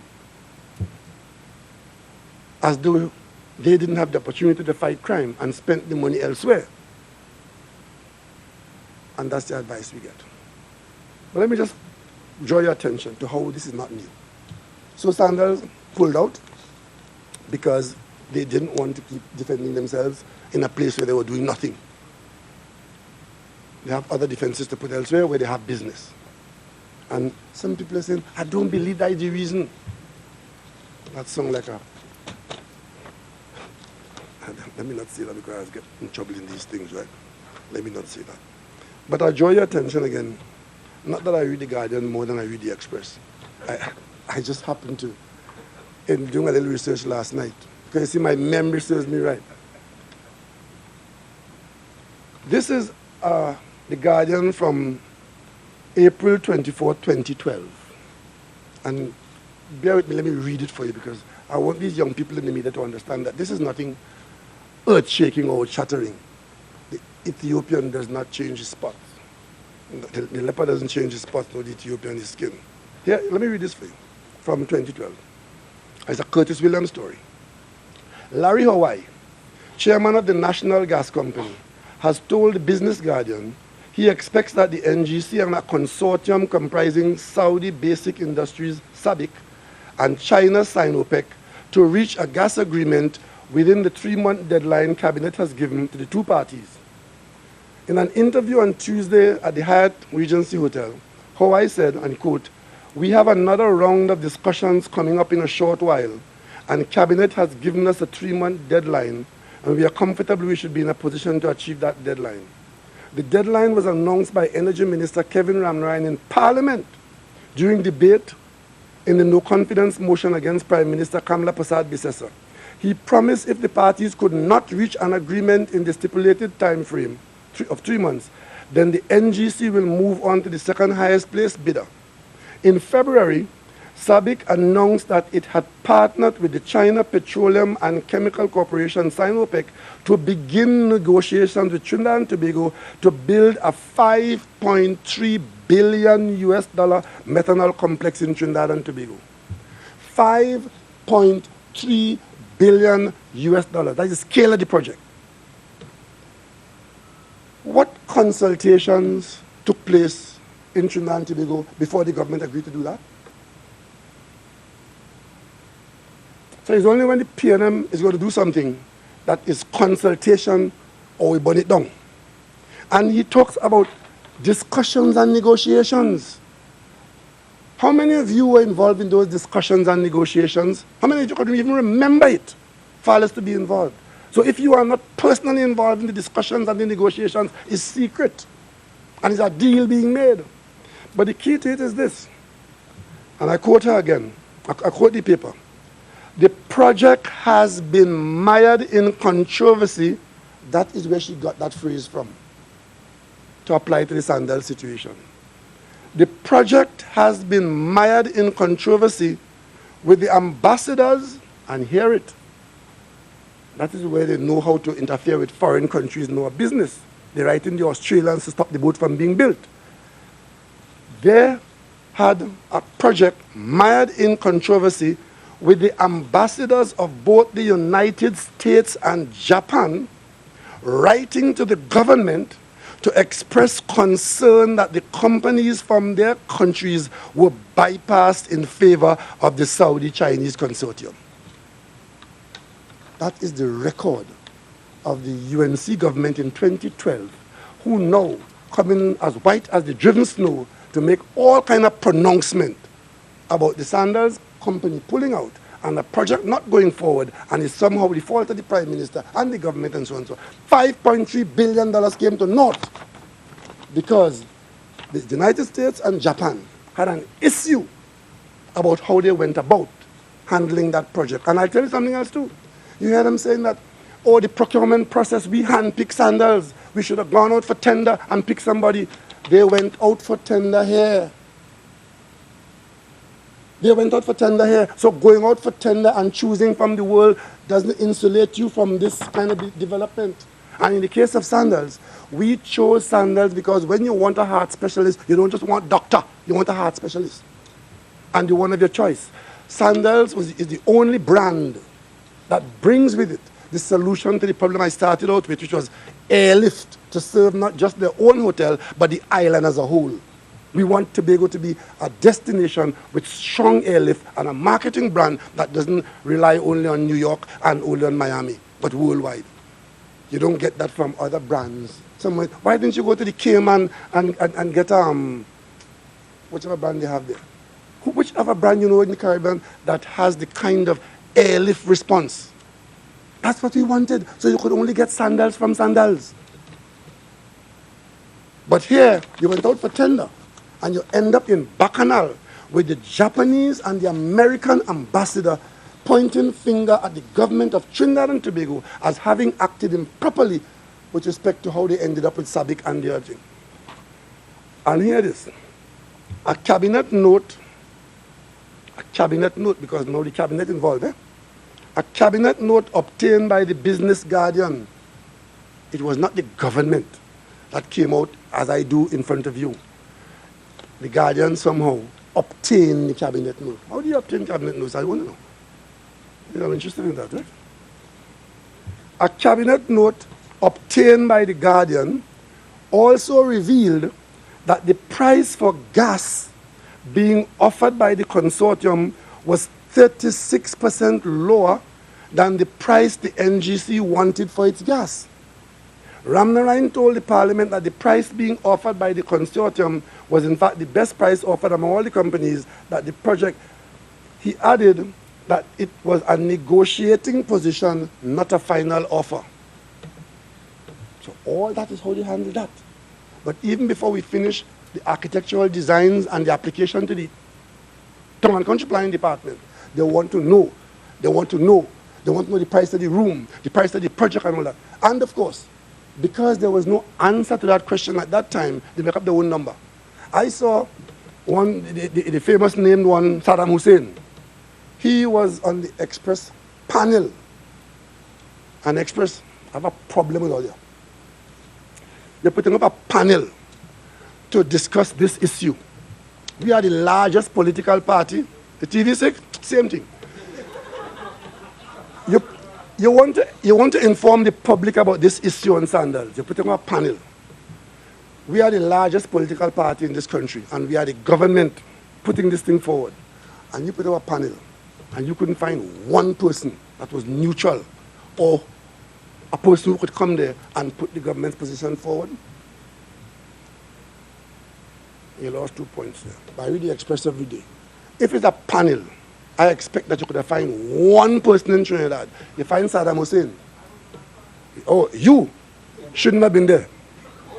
Because you are conflicted. You had an issue with the purchase of the land at Clico. So I didn't think that you would have gone on the panel. I expect you to act differently and independently and speak and write. But when a panel is going there, and if you go as a panel, put that out to the public and let them know. And listen, Mr. Saddam Hussein is there.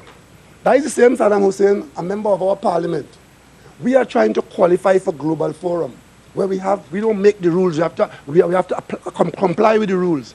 And Global Forum said to us, unless you change your tax law to allow access to tax information from persons who are involved in criminal investigation. If there's a criminal investigation, the person under criminal investigation, law enforcement must have access to the tax records. That doesn't happen now, eh? Global Forum telling us we must change our law to allow that to happen. Because this government could tell you, we have information and have provided it to the police to go after people who the information say have questions to answer. And the BIR say, we independent, we can't tell you that. And the person walk away laughing.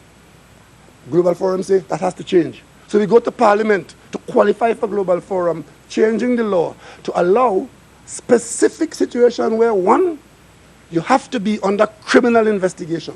Two, only a senior police officer above the rank of superintendent and above could go and do that. Saddam Hussein go and tell the media, and the media swallow it down without even, totally uncritically, that if they stop you in the road for traffic information or traffic offense, they could get into your tax record on that basis. Yeah. And a member of parliament could tell that to our media. Look how much are inside here. And not one of you could have said to him, no, sir. I have seen the parliamentary documents. I've heard the debate, and that is not true. It is only if you are under criminal investigation and only a police officer above the rank of superintendent. And then, he didn't get a figure for the price of the hotel project because we never got there yet, the actual figure. We have an indicative figure as to what a hotel might cost and so on. And those of you in business will know there's a kind of cost, you relate room costs to the cost of a hotel room and so on. He came on, is it TV6? TV6, sorry my friends in the TV6. He came on TV6 and said that it's an $8 billion project. And that is just swallowed like the gospel. Anthony, I didn't hear the correction. They corrected him so soft, I didn't hear it. But then he went on to do his mathematics from that 8 billion and said that means, no, I told you we haven't fixed the amount of rooms yet. We'll have an indicative, as it could be 700, 800, as the case might be. He fixed the cost per room by dividing the 8 billion by the number of rooms and say that the rooms will cost $10 million a piece. And up to today, Anthony, there is a story in the papers using the 8 billion as fact. $8 billion for a hotel? And there are people who are saying, because they swallow that, well, don't spend the 8 billion spend the 8 billion because it's now a fact. Because nobody, starting out with not avoiding bias in the panel and finding somebody who could have corrected it, but also getting to a point of using numbers that are meant to mislead and to drive their agenda. There's an agenda at work. Watson Duke wasn't hiding. Watson Duke said, good project as of yesterday. I campaigned against Watson Duke in Tobago in the last THA election. He wanted no part of THA, of Sandals, because it's a bad project, it's bad for Tobago, la la la. Now he changed his position. It's a good project, but the wrong government in office in Tobago. And the good project can only come when he is in charge of Tobago. That's his agenda. Well, I'll tell Watson Duke today, it is not the change of government that will advance the project in Tobago. For him, it is when the court case finish. When the court case finish, that will advance his prospect of being Chief Secretary in Tobago. And I will see to that. Let me tell you something, right? You see this media release? This is March 2013, a media release. The Ministry of Energy and Energy Industries and SABIC and China Petroleum have mutually agreed to discontinue negotiations. So after the bacchanal with the US Embassy and the Japanese Embassy, it came to this. That was in 2012. By March 2013, project done. This is the media release. This is the future of people in Trinidad and Tobago. So whatever prospect they make, big, vote of no confidence, no, that was what we should have had confidence in. Kevin Ramnarayan announcing this a big project. But then, a few months later, this was the outcome. They have mutually agreed to discontinue negotiations for the construction of a methanol to olefins and methanol to petrochemical complex, as the parties could not reach agreement on the fundamental issues of natural gas price and the terms of supply. You remember it was natural gas that the US and Japan was complaining about? Good. And of course, that was the outcome of the bidding process. And at that time, they said this: the development of an integrated methanol and downstream processing facility remains an objective of the government of Trinidad and Tobago. Plans to go further downstream of methanol, which includes the production of derivative methanol chemicals, polyethylene and polypropylene. These projects would rely heavily on the use of natural gas as a feedstock. In light of these circumstances, the Ministry of Energy is seeking to enter into a more favorable partnership that would facilitate the government's developmental goals. All that meant, what happened? Nada. Nothing. They accomplished absolutely nothing, because we've talked ourselves into paralysis in this country. And those who are talking about more and more consult, I have nothing against consultation. But you cannot substitute analysis paralysis for a need to get on with projects that the country desperately needs. And in terms of details and data, in the parliament, let me read from Hansard. Same, this is Hansard in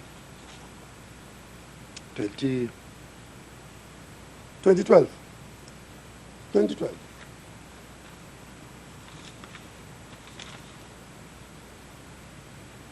Budget, from the budget statement. Significant interests have been expressed by investors in these projects, and negotiations are taking place. If they were to materialize, we would anticipate a further injection of investment of approximately $5 billion during this period. The projects are, and listen carefully because I want you all to find these projects when you leave here, right? The Reliance Bitumen Upgrade Project. 2, methanol to polypropylene project. 3, methanol to acetic acid project. 4, malic anhydride project. 5, melamine derivatives project. Mr. Speaker, by the end of this decade, which is 2 years from now, right? By the end of this decade, our country would have in place a well-established and high-value manufacturing sector, generating good quality jobs and providing our citizens a good standard of living and general prosperity. Moreover, we would have taken substantial steps in replacing our lost output of crude and ensuring that our economic growth remains stable and sound. And additionally, go and look for the solar manufacturing complex. Mr. Speaker, the government proposes to seriously commence work on a solar industrial development. Go and see if you could find any one of those projects in Trinidad and Tobago. But they are the ones who telling you now they're happy that Sandal's gone. And they're happy. And it's a relief. But let me tell you where that came from. Friday evening, one of them who had gone to a meeting that she wasn't supposed to go to, I was in trouble. Because she was in the wrong place with the wrong people. And not know who else would be in the doghouse or what kind of doghouse she could be. Came across to our side to inquire as to whether, in fact, the Sandal project really closing through. But at the time, I was the only person, and Minister Young, who was in contact with the Sandals people, and had gleaned from them that they hadn't said anything to us about pulling out. But the enthusiasm was not there when they called for this meeting. We didn't ask about negativity. We said, okay, sure, we come, because we were supposed to be meeting to begin the actual discussions and terms, because we had people in place to do the negotiations with them. And I just had a sense from the enthusiasm level that, given what was happening, not only in Tobago but elsewhere, that there might be some problems here. So when I spoke at the conversation, and also before, when I spoke at the broadcast, that broadcast, I indicated, I chose my verbs carefully, and some of you picked it up, that I was literally speaking using words against is. So this opposition member came across the other side to get confirmation as to whether, in fact, Sandals was pulling out. My colleague said, who didn't know, because there was a colleague who did not know, said, well, no, I don't think so, because this is not what we expected. The Minister of Tourism didn't know either, because he wasn't in that loop at that time. And she said, well, no. And the person said to her, well, you know, if they pull out, that would be good for my career. Because that was the voice in the parliament from day one that was there. Sandal, sandal, sandal, sandal, scandal, sandal, scandal, sandals. So when she picked up that something might have been wrong with the project, as far as she was concerned, that would have bailed out her career from attending the wrong meeting in Chaguanas West. Every one of them had an agenda. It is only this government's agenda that was for the people of Trinidad and Tobago. And I could tell you, this having gone the way it has gone, we will not give up. We will hold out to the people of Tobago the prospect of national development, and whatever we were doing in Tobago for development will continue. As the Minister of Finance has told you before, we are building in Tobago a proper terminal building at the airport that continues. It wasn't for Sandals, it was for Tobago to have a proper facility. We are in the process now, only today, Cabinet approved the group of people from the private sector and from the public sector who will oversee the building in Tobago, the arrangements for a building in Tobago of a marina. And the government took a decision that if the government has to be a partner in it, we will, because Tobago has to have a marina. And we will continue to do Tobago's development, and we'll continue to look.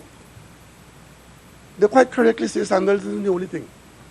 There are other prospects, but we went for the best. And if you aim for the stars and you fall in the clouds, you're way above the ground. Thank you very much.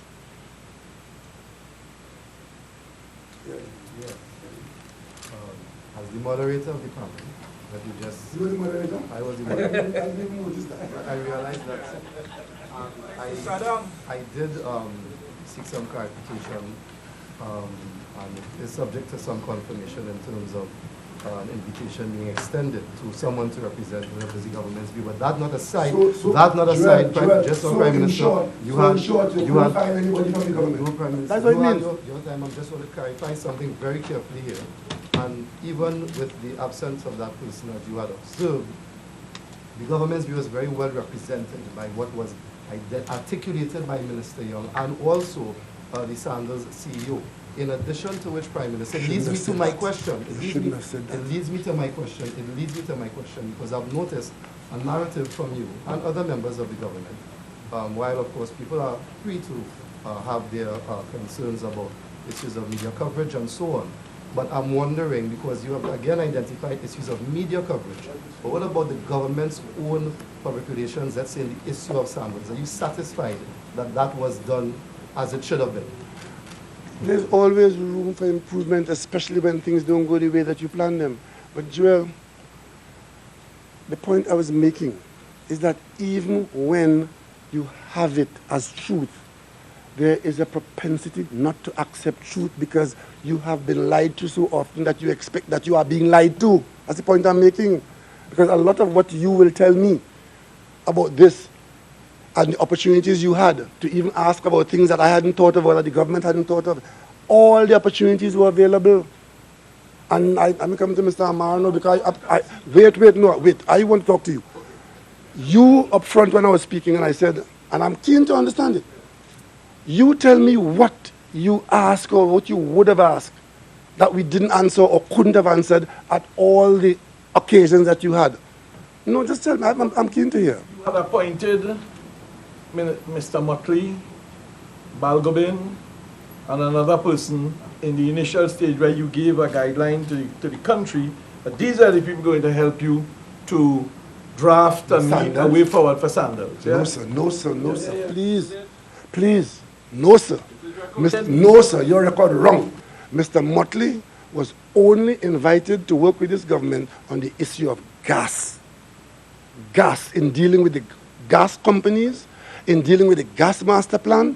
That's where Mr. Motley had absolutely nothing to do with Sandals. So whatever note you have there, tear it up. I'm not tearing it up because I'll send you the evidential proof. Because I have it. Well, if you have it, I'll send it for you because we tell you the truth. Mr. Amar, I am head of this government.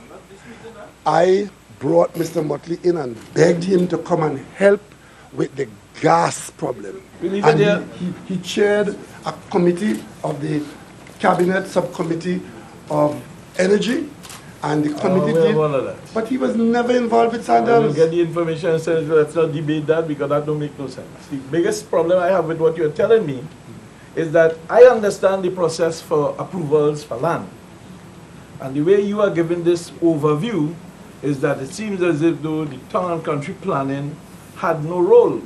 There must be, before you develop land, outline planning permission. And that outline planning permission gives you a guideline as to what you can or cannot do with the land. If the government had used, as you say, the process, you would have gotten the guidance. And Sandals would have been here in Trinidad today. So you are not taking no responsibility for the situation, although you are head of the government, and the tongue and country planning has a procedure. It seems as though the procedure was not followed. Mr. Amar, when you apply to tongue and country for that outline approval, you have to state certain things to them. To be able to do that, you have to know what you are saying to them. I am not going to try to convince you. A man convinced against his will is of the same opinion still. I'm saying to you, we had been following the process. And don't say I disregard tongue and country. I think at least twice this afternoon, I mentioned tongue and country and the EMA in the process. So there was no way we could have gone ahead and try to build a project in Tobago without tongue and country outline and final approval, right? So that is not a matter I'm accepting. You could lay blame on the government if you wish, but I'm saying to you, don't try to create, you aren't entitled to your own facts, right? The facts are that first we had to get the land, we did so, then we had to determine, even the outline, the architectural drawing, when you submit drawings, right? You have to make drawings before you submit them. And before you make the drawings, you have to determine what and where you're going to build. So these are all things that you have to put ourselves into. And we were there, which is why when I'm surprised, or I shouldn't say I'm surprised, the first question that would have arisen when Sanders made a statement the other day was, who is paying for what you have done? And it turned out that they did the preliminary drawings and they absorbed the cost. Eh? Because that is what you were going to submit to Town and Country for approval. Right? Because the question is, if you want approval for 60 rooms or so and you submit the drawings, right? The outline approval is that simply comes with an application. But the actual approval for the construction of any item comes with what are you going to build, and let me see what you're going to build. But that's final approval, eh? That is not what you call But outline planning approval. approval. Anyway. I want to go back to Joel's question and to ask, separate the media from it. And to ask. No, I don't want this to turn into be a media thing. No, eh? no, no. Because I raised the matter about the media being, and I hope you don't take it the wrong way. Because you criticize me every day, I raise this matter with you today. But this is not about the media. This is about a project that we embarked upon, which we have not been successful in. And I stick with the facts. No, no, I'm asking the question whether you think that your government did enough to get the population to buy into your vision for this project, recognizing how skeptical the population is for the very reasons that you have given during your statement. So that I'm dealing with the government communication strategy for this project, separate from what the media may have done. Government communication is never sufficient, because there's a cynicism in the population that does not accept. In fact, government communication is viewed by some as propaganda. As a matter of fact, you would have heard the Prime Minister saying that the government was behaving as though it was a, what else she said? How she put it? As the opposition leader, saying that the government was behaving as a salesman for Sanders. And the only reason why she could have come to that conclusion, if one is to take it seriously, is given the number of times and the number of situations and instances where the government was holding out to the people of this country the positives of that Sandals project. There are many people now today who are very disappointed, who are very supportive of the project, but said nothing. And those who are opposed to it in one way or another, sometimes some of the opposition is counter to one another, but they were expressing themselves very vigorously. Now remember, it is not the government that has pulled out of this project. Eh? It is the Sandals people who have pulled out of the project. The government still thinks that this project is and was a good project, but we can't tell Sandals to stay in Tobago if they want to leave. So to answer your question, when things don't go the way you expect them to go, clearly there's room that you could have done better. Do you think that because you and your ministers were so invested in the project that it increased the risk to Sandals that in the event of an election next year and your government doesn't get back in office, that the project would have been in jeopardy? I didn't have any minister. No, I don't think so, because the only other minister who was involved beside me as Prime Minister was the minister in the office of the Prime Minister. And of course the THA Chief Secretary and his people. I've heard it said by Watson Duke that this was a project that was imposed upon Tobago. And again, these are just straight misinformation. The THA was involved, very involved in this matter. And of course, the only other minister I can think of in the cabinet is Minister Young, who is minister in the office of the Prime Minister. And we were even at arm's length, because what we did, we created the enabling environment. Once we set up the special purpose company, that company would now have been interacting with the people who were there. And the Minister of Finance funded that company. And of course, there are some decisions which only the cabinet can make. For example, getting the land from CLICO, that had to have been a cabinet decision. Using the land in this way had to be a cabinet decision. The THA couldn't do that. The THA couldn't trade that land at Buku for debt owed to the Ministry of Finance, because the authority for that lie with the Minister of Finance. So there were things that only the cabinet could do. So there's no case of ministers being invested in the project. We were enthusiastic about it and its prospects, yes. And as far as I know, no other minister had any exposure in there. I had an exposure in that I asked them, and what exposure? I said, come and look at Tobago, and if there's anything, any cross to be borne there, I bear it with the thorns. We didn't see a lot of technical people involved in the planning, that it seemed to be led by politicians, and therefore maybe the responses were political because of that. I don't... The THA and all these other people, we didn't hear from them until after. Again, you see, it's only when I'm sure we would have made it known that we had done that, but I'm saying you could take a horse to the water. You can't force it to drink. If you are not disposed to either taking seriously or believing what the government is saying, look how many of you are surprised at what I'm telling you here now. Because either you didn't pay attention, or you were overcome by other kinds of, this is the world we're in today, where somebody on Facebook go on and talk something on Facebook that has absolutely no truth, no fact, no sense, and within minutes, that is what is engaging your attention. But that's why I asked about the communication. Well, because there's always, I would never say that the communication was perfect or that there isn't room for improvement. But of course, but again, had you done more, the question would have been, why are you so you're politicking here? Look, I'm talking to you now as Prime Minister of the country on this and other matters. And the next thing is, election. This is 2019. Of course there's an election due at the end of the year. So what do?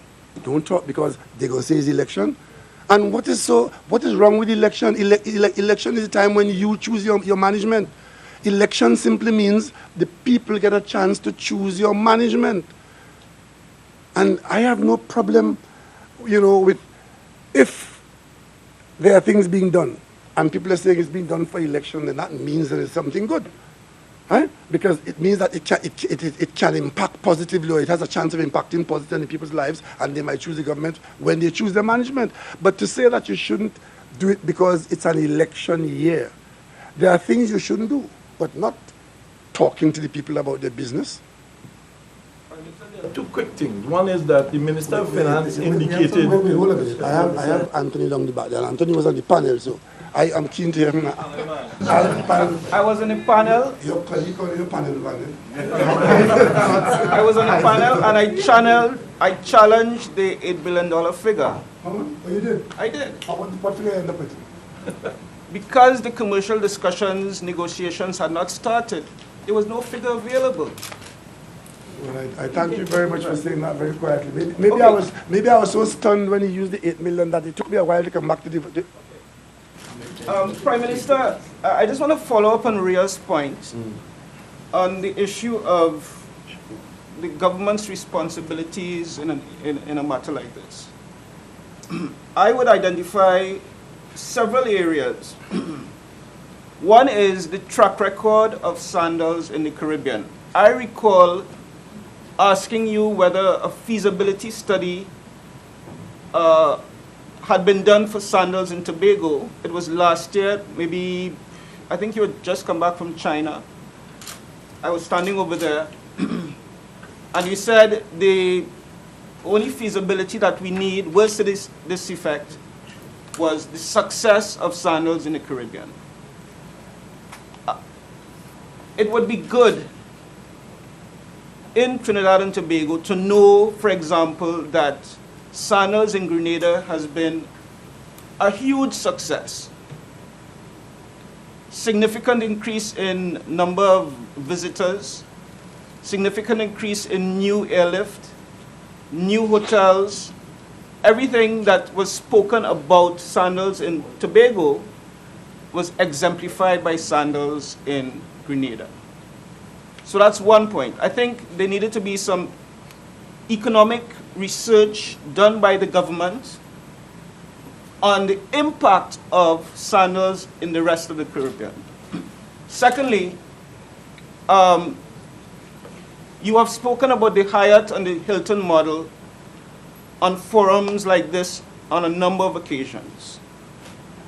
Again, it would be very good for the population of Trinidad and Tobago to know exactly what you mean when you say the Hyatt model and the Hilton model. In other words, what revenue has the government derived from Hyatt and from the Hilton in the last 8 years, or in the last how many ever years? What are some of the salient issues pertaining to Hyatt and pertaining to the Hilton that may have been translated into sandals in Tobago? I think that is very, very salient information that the population should have known about. I can hear you thinking about confidentiality features in those agreements.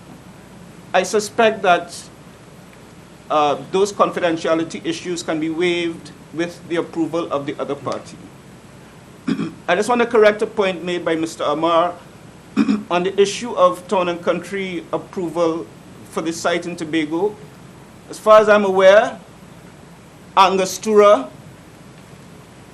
got approval, including EMA approval for a site, for a project of 500 rooms on the site in Tobago in 2006, after a 3-year CEC process. Got the approval in 2006. Because of certain dynamics within CL Financial, they did not go ahead with the project. Thanks.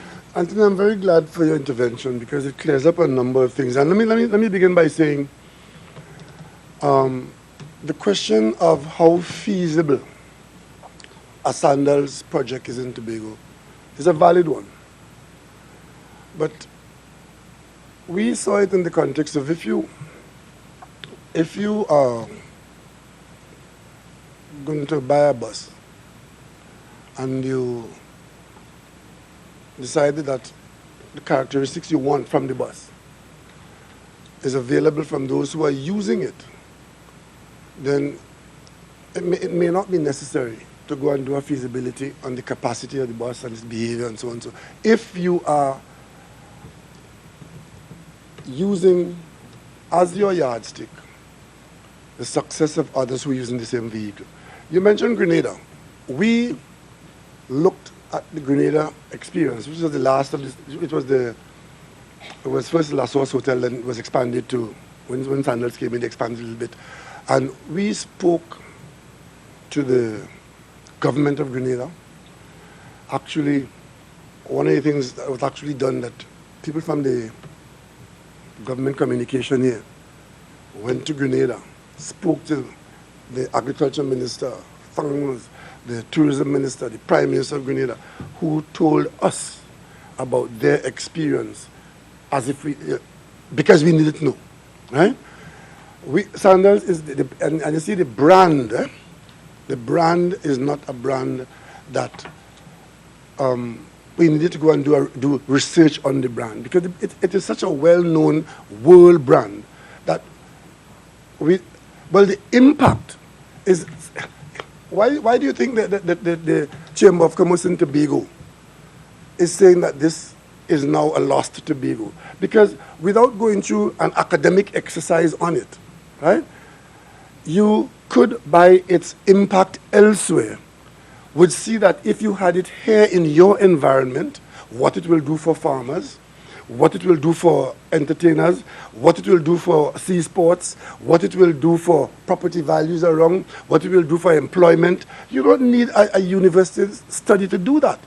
Because as I said, you can analyze these things to paralysis, and we have done that before.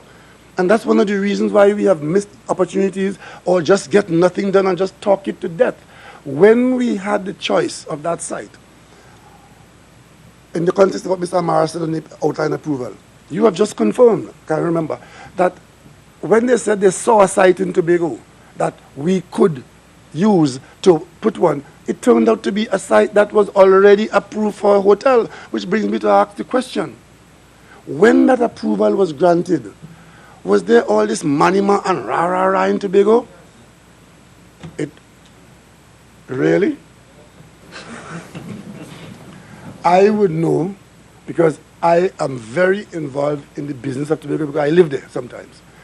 There were questions asked by a few people. It was never the same. And of course, if the EMA had already granted approval in town and country to put 500 rooms, at least what that says to us who came after 12 years later, is that there is a parcel of land there which has the propensity to become a hotel site. And it's not the only one. We have other hotel sites in Tobago, but we gave them the opportunity because of what they think they want to market. And I will tell you, the intention was that this Tobago sandals would have had all the best that all the others had. So that when it was marketed to those who would want to come to the Caribbean, you would be coming to a place that was new. It's the last island in the Caribbean chain down here, and it is the newest of sandals, and that is what would have been Tobago's presence in the place. So when it is said, no, okay, well, just use the money to fix up what we have in Tobago, it's not a fix-up arrangement. It's a quantum leap arrangement we are talking about. And if the Angostura could have got 500 rooms, I don't know that that was the limit to what the old property could have had. Right? Because this model might have had something a little different, and we were saying anything upwards of 700 rooms would be a size that could, kickstart the thing. And we could go as high up as 1,000 rooms if we get approval for that, or if that's what the project calls for. But it need not detain us anymore. But these are valid questions, and there was something else you mentioned that slipped me. There's another point you had made that I wanted to address. The Hyatt. Oh yes, the Hyatt model. Yes. Yes. I don't think the model I'm talking about is a model of the state building the hotel, operating the hotel by way of a management contract with an international label. International labels are important to international travelers. And the reason being, once you see the label, you know what you're going to get when you go there, because they have a standard that goes with the label. You go to a Hilton hotel anywhere in the world, you know what to expect. You go to a Marriott, you know what to expect. You go to John Brown Bakery Scene, and of course, you're on your own. Right? Prime Minister, with Sandals withdrawing its services now from the project, can you say what is government's planning going forward to boost the tourism trust in Tobago? Well, we are going to look for other opportunities, and we are actively engaged in other opportunities, even while Sandals was still there, because it was not, again, you hear this thing about Sandals, we were advancing Sandals as the be-all and end-all. No, what we were advancing a tourism explosion in Tobago. Sandals had been offering what I talked about all afternoon, but there are other people who will still engage. Is Sunway part of that? Sunway. And everybody else. There was a Chinese company that you had in a document had said that they were also going to be competitively bidding for the same project at the time. The same project. The same Sandals project. No, they were in the running? What persons have been saying, that there are two kinds of people. One is persons are saying, if you're going to build a hotel on that scale, well, we are interested in financing. And there are those who are saying, if you're going to do a hotel on that scale, we are interested in operating and so on. So we are now, we are out in the open there. And you see, the tourism that we talk about, Tobago has the potential, and unless we destroy it, we'll always have that potential. We are coming late into the Caribbean market and the Caribbean location. Others have gone there before, and their names are well known in destinations where people come from, mainly in areas outside of the Caribbean, to come to us here. So we have to keep trying to get what we need to put down in Tobago, and eventually we are going to have a tourism product in Tobago that is worthy of the assets that we have. Minister, while fingers are being pointed at naysayers and negative publicity, is the government willing to take... This afternoon, I did not point anything at any naysayer. At the press conference, with Sandals press conference, is the government willing to take some level of responsibility for Sandals pulling out?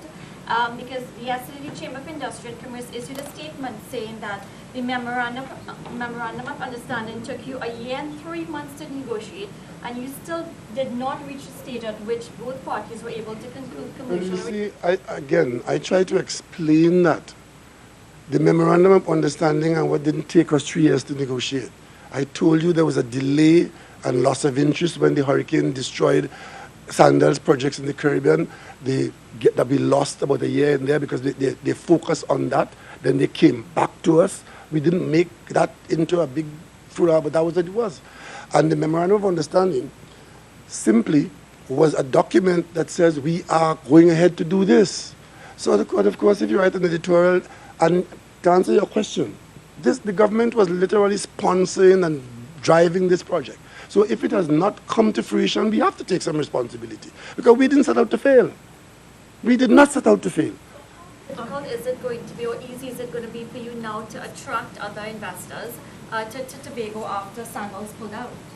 Well, I couldn't answer that. Because I'm not an investor. But what I do know is that if as a country you tell people take your rig and go, and you tell people, we don't want Sandals here because of all the wonderful things you're going to hurt us with. And of course, you're going to build a road and you have to go to the Privy Council. Then this is not really an environment that will be super attractive to people. But of course, people do invest in countries that are far worse off than we are. So we expect, if we can't fund our own investment, we still attract foreign investment. So we just Has your administration learned from all of this so that it doesn't happen again? Well, the lesson that we would say that we would learn is that, we just keep on doing what has to be done, and eventually you'll get the result that you're looking for. Mr. Prime Minister, my colleague mentioned Sunwing. We know you met with Sunwing officials recently. They expressed an interest in Magdala. Could you just give us a bit more details of Sunwing's plans for Tobago? You start to ask for the price and the la. Prime Minister, Could you answer my question? Sunwing is a small, it's not as big, it's not as big as it's a Canadian company. They have high quality property in the Caribbean. The Royalton, the Royalton is their brand. Recently, they have bought a number of the Rex properties in the Caribbean, and one of those properties happened to be in Tobago. That is the Turtle Beach Hotel. The government, they came, people who are seeking to invest in the country, the first thing they want to do is talk to the government. They want to know that you are given the level of investment that they contemplate. They want to know that they are welcome. So they thought, and when they wanted to fly in, we facilitated, we expedited the documentation. So the airline is flying in because as I said earlier on, we desperately need more airlift. So Sunwing coming to Tobago, we are very happy to facilitate. And now they own a property in Tobago, and they came to see us to tell us about their plans and to ask that for support in getting further involved in Tobago. And they do have that support. We gave them that commitment.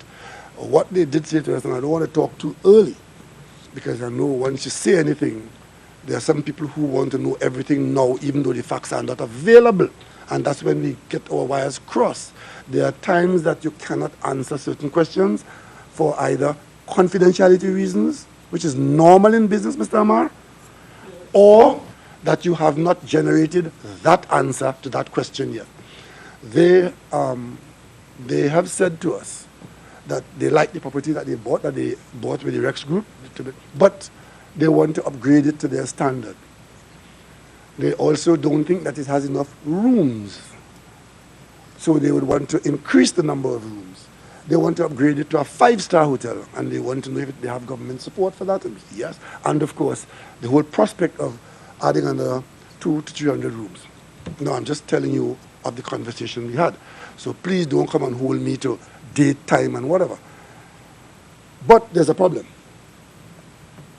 If they are to upgrade that hotel to a 5-star and to add a few hundred rooms that Tobago need to create at that famous Holland Bay the kind of facility that Tobago needs, you can't have a road running through the hotel.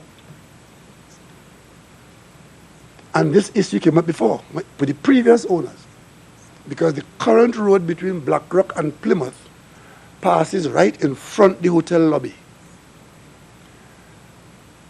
A road was built from Blackrock straight across to the Plymouth Junction so that you would not have to pass in front of the hotel lobby, and that the parcel of land from beach to boundary would have been available for a hotel compound on the premises.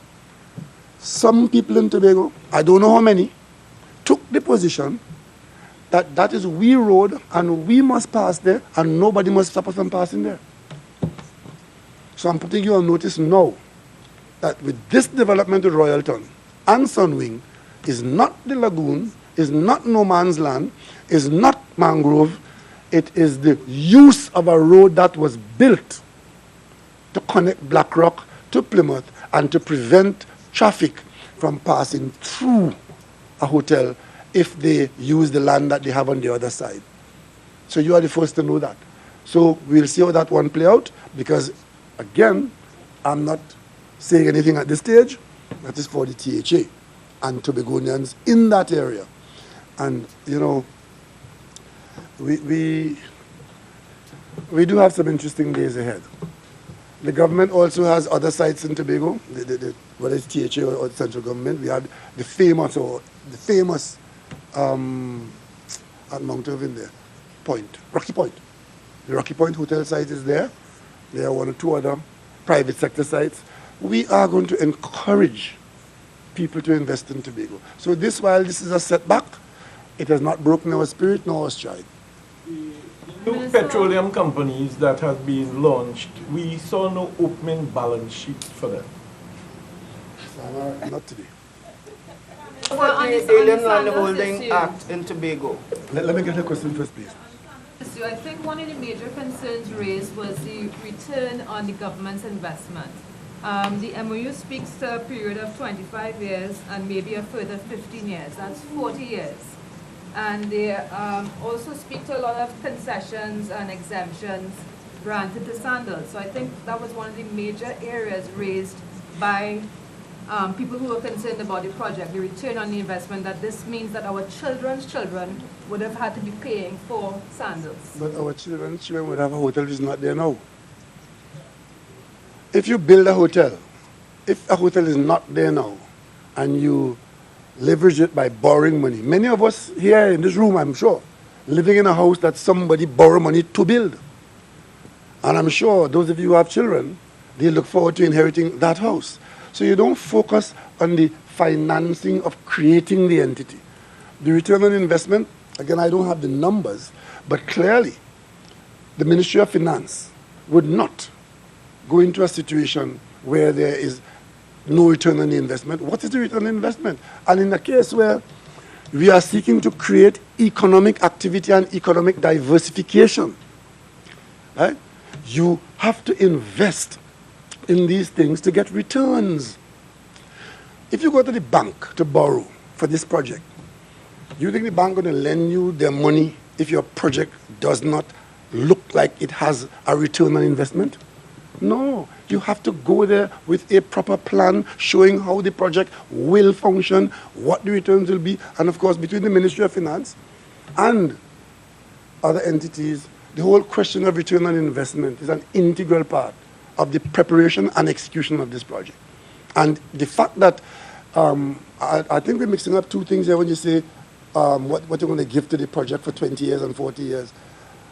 That does not, whatever facilities were granted to make the project doable, we kept saying over and over, outside of a management contract, we were not giving Sandals anything, because the hotel was going to be a government hotel, and any partner which the government might have attracted to it, because the government said on many occasions, I myself have said it, we are open to having an equity partner or partners, and early in the game, we approached our two of our largest business houses, Massey and, in fact, three of them, Massey, Guardian, and Macal. And we told them, this project is coming up, the government is going to be backing it. The government will go alone if we have to, because we need to make that investment to give Tobago what it needs in this area. But if you all are so minded, the government is prepared to allow you to have equity in the project. And of course, these companies will only take equity in a project like that if there is a return on their investment. Macal immediately said, no, we don't think we're interested because we're not in the hotel business. You understand that? Massey and Guardian said, at the appropriate time when you get to that stage, we would be interested to consider it. That's what it was. So if nobody came in, the government would have had to fund the 100% of the construction. If somebody came in and took 20% or 10%, then they were good for that amount. That is what it was all about. Unfortunately, we never got to the point where they would have had to make that decision. But they did indicate a willingness to participate. And that's where the rate of return would have been an important part of the whole thing. Because if the rate of return would have been poor, they wouldn't invest. In a previous forum, you said you were willing to take a loan to get the project done. Well, the projects are done on own funds or equity funding loan funds. If you have your own money, you fund it. If you don't, you take a loan. But because it is an earning project, you can borrow on the earnings of the project. The hotel was meant to make money. So once you have something that could make money, you can go to the bank and say, fund me. The bank might ask you to put in a certain amount, 10%, 15%, 20%, as the case might be. But the bulk of it, you can fund with a loan. Because once you have a loan, you can repay if the project is a money-earning project. Unless, of course, you're the government and you're building a road that doesn't earn money, but it develops the country by being used. So a loan for a project like that, a commercial project, is nothing new. As a matter of fact, the Hyatt has been built with a loan. And I suspect that, I don't know what happened, I can't remember, I was too close to school for the Hilton. But I know the Hyatt was built with a loan, and that loan is being paid off now by the earnings from the hotel. So that's the business model, and that's how you expand your asset base. When you borrow to build a house, when you build the house on the loan, you now have an asset which grows in value if you maintain it over time. So that's a business model that is very common. Prime Minister, anything that you would have done? Prime Minister, this question from Tobago Media. They want to know what will happen to supporting projects such as the airport terminal, wastewater treatment plants, and so on. The future special purpose company, Golden Grove Company. Not watching this press conference. Golden Grove. Whoever is saying that is not watching this press conference, because we dealt with all of that before. And I'm not going over it. Prime Minister, Stephen Cummings, 98. Stephen Cummings, 981 News. Prime Minister, I just wanted to put things in context here, and very briefly. Sandals has been one of the government's key diversification promises and key legacy items. Do you consider this a massive failure of one of your policies? No, Secondly, I don't. why do you think private investors didn't want to bite up or participate in funding? And thirdly, how does anyone really buy the excuse that bad publicity killed the deal when there are other scandals with existing resorts in the Caribbean, accusations of covering up sexual assaults, and the Antiguan Prime Minister said that there were tax incentives that are skewed in Sandals' favor? That's the questions. Well, I think I dealt with, Mark, I dealt with all of that before. I said Sandals has its roots and its operations in other territories. They have PR issues there, they have brand protection issues there, and at their board level, they can't walk away from that. They have to deal with it. Whatever you might list there of accusations, that's par for the course in their business. But the one place where they had nothing, where they hadn't picked a leaf, they hadn't touched a grain of sand, and they were getting bad press, that is the place they can walk away from. And that place was Tobago. If we had a Sandals project in Tobago with all that going on and the management contract that was making money for them, they probably wouldn't think of it that way. But so I don't know why it's so difficult to understand that they have issues all around. And if they're being asked and being told that you have to defend yourself in Tobago, and we hear you're destroying the reef and the Ramsar site, and they have to hire PR people to go and say, no, it's not true, and you're not. So they just said, listen, we haven't done anything in Tobago, we're not trying any can for Tobago. We have issues in Antigua, we have issues in Barbados, we have issues in Jamaica, we'll deal with that because we are there in cement. The government did enough to quell the public concerns, whether it be environmental or how to deal with the shape of tax incentives. How do you deal with cynicism, one, that has agenda, and two, that it matters not what you say, they won't listen. Clearly, if the government had done enough, there wouldn't be anybody saying that there's a negative on this project. But clearly you have people saying that. So there's room for trying to convince other people. But I think we did enough to have the majority of people now saying that the project was a good project and it would have done good for Tobago and Trinidad and Tobago. I think we did enough of that. Is there anything that either you or any member of your administration involved in the discussions with Sandals would have, in hindsight now, would have done differently given the outcome? I thought the way it evolved, it came as news and the distortion started immediately. If I had to do this over again, I certainly will spend more time trying to ensure that the cynics don't control the airwaves. But again, that would have been no guarantee that you believe what you want to believe. Huh? Do more to reach the population rather than ensure the cynics don't reach the airwaves. That's the other side of the coin. But you always, look, let's take the ferry to Tobago. You spend 2 years, many of you, earning a living writing about that. There's nobody in this country who doesn't know that we have a problem. I've had a problem. We are having a problem with the link by sea between Trinidad and Tobago, and probably know the reason why. The reason being, we don't have proper serviceable vessels. And even as we come to the point of saying we are going to buy 2 new ones, and those vessels, you can't buy them in a hardware or supermarket, you have to order them. You can't go and buy a car by Sterling Motors or so. You have to order a vessel or buy a used one from somebody. We decided to buy a new one. It means you have to order it. In fact, not even order. One of the things that we got when we went to Australia was an opportunity to get in the queue, because these vessels are being built on order from all over the world in these shipyards. And when we first went there, our first contact with these people, they said, well, listen, if you are to get in the queue, you won't get one until 2022, because other people have orders along the line, and as they build them, they move them out to who buy them and so on, because they're being built on order. We were able to get, if we wanted those 2 ferries from 1 yard, we were going to, even with the good arrangements we have now, we'd have got 1 in 2020 and possibly the other one in 2022. So to get 2, we had to go to each yard. They competed for the business, and we chose 1 from each yard. So we have a vessel being built in each yard. That's how we got in the queue.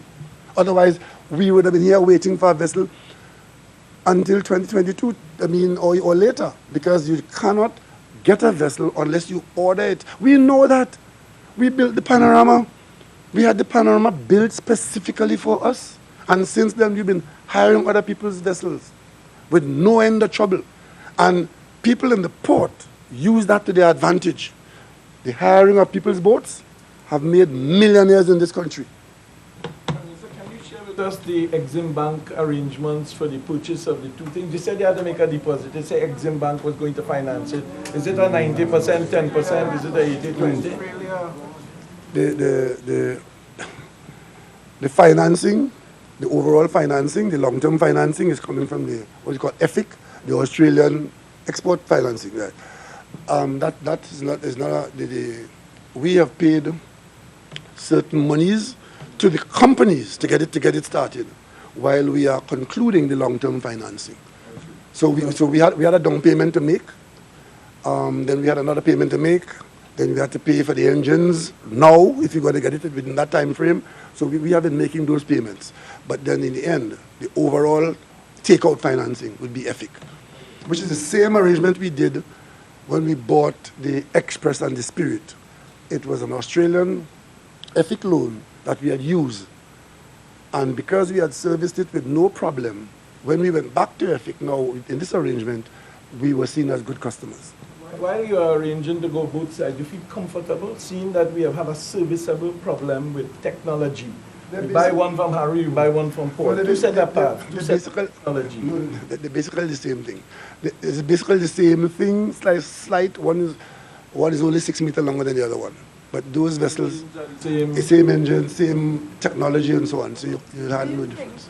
That the fact that this was a Caribbean brand as opposed to an international brand like the Kayak or the Hilton made any difference to public response? Sandals is as international as it comes, even though it's owned by a Jamaican interest. So Hilton and Marriott have nothing on the, in fact, as a destination brand for the model that they use, they are much better at it than the others. It's not a blow to regionalism or anything? No. Well, some people from Jamaica have said to me that this is a reaction against it because it's Jamaican, but I don't think so. I don't think so at all. I think a lot of it had to do with, I've always been honest with you, and I will continue so to do. A lot of the political opposition to this is from people who felt if it came to pass, it would have been politically damaging to their prospect. It's as simple as that. And it's not only this, it's the whole list of projects I mentioned today.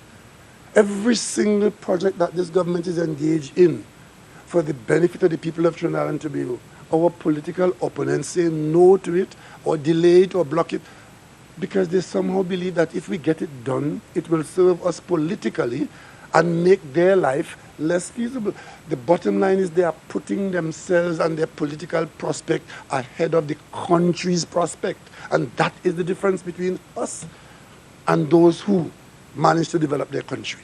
Prime Minister, one of the voices against the MOU has been Afro Raymond. Will you consider him a political opponent? He's now being hailed as a champion of the people. I have no comment to make on Afro Raymond. Afro does his business. It's a free country. I stick with the facts. As I speak to you now, I'll give you one more. We have an MOU with an Italian company who we are trying to lure to bring their aluminium business to Trinidad. There's no need to make an issue of it. It's the same thing. We have agreed that they're looking at the prospect of coming to Trinidad and bringing that business to us. So to make sure that we are not wasting each other's time, we have an MOU. And MOU is a non-binding agreement. It's a non-binding agreement where two parties say, we are aiming to go to do this. But in doing this, you move to a stage where you now can define the project and you contract yourselves. That's how it goes. But all of a sudden, MOU is a big thing and it's a secret and it's dangerous. That is a misrepresentation. And persons who don't know better and who rely on others for their information and their guidance are not well served by these misrepresentations. Because, and I tell you again, for the umpteenth time, the country has been lied to for so long by many of those who are now in the forefront trying to give you advice, that when you get the truth, you don't know how to handle it. So when the government tells you what the facts are, you keep looking under sheds and under houses to see if something is hiding there. Like I've heard it said, this is going to play out in some way because this is some attempt to get public support for the project by creating this crisis. That is nonsense. As far as I'm concerned, Sandals have pulled up stake and they've gone. And I mean, I don't know that, we can persuade them, to change their decision at their board based on what they made it on, right? They told us what they made it on. They said, we are not prepared to put our resources into defending a location where we have no stake at this time, when we have other issues to deal with in areas where we have a stake. Prime Minister, is there any other major hotel chain that the government might be seeking to have conversations with for a project, if not necessarily on the scale of Sandals, but of some large scale? I'm glad you mentioned that, Joel, because I mentioned earlier on that taxpayers built the Magdalena largely with some private involvement. Since the Hilton left there, and I think that would have been the last cabinet note I took to the cabinet before I was fired in 2008, was a note to begin the renovation of that hotel.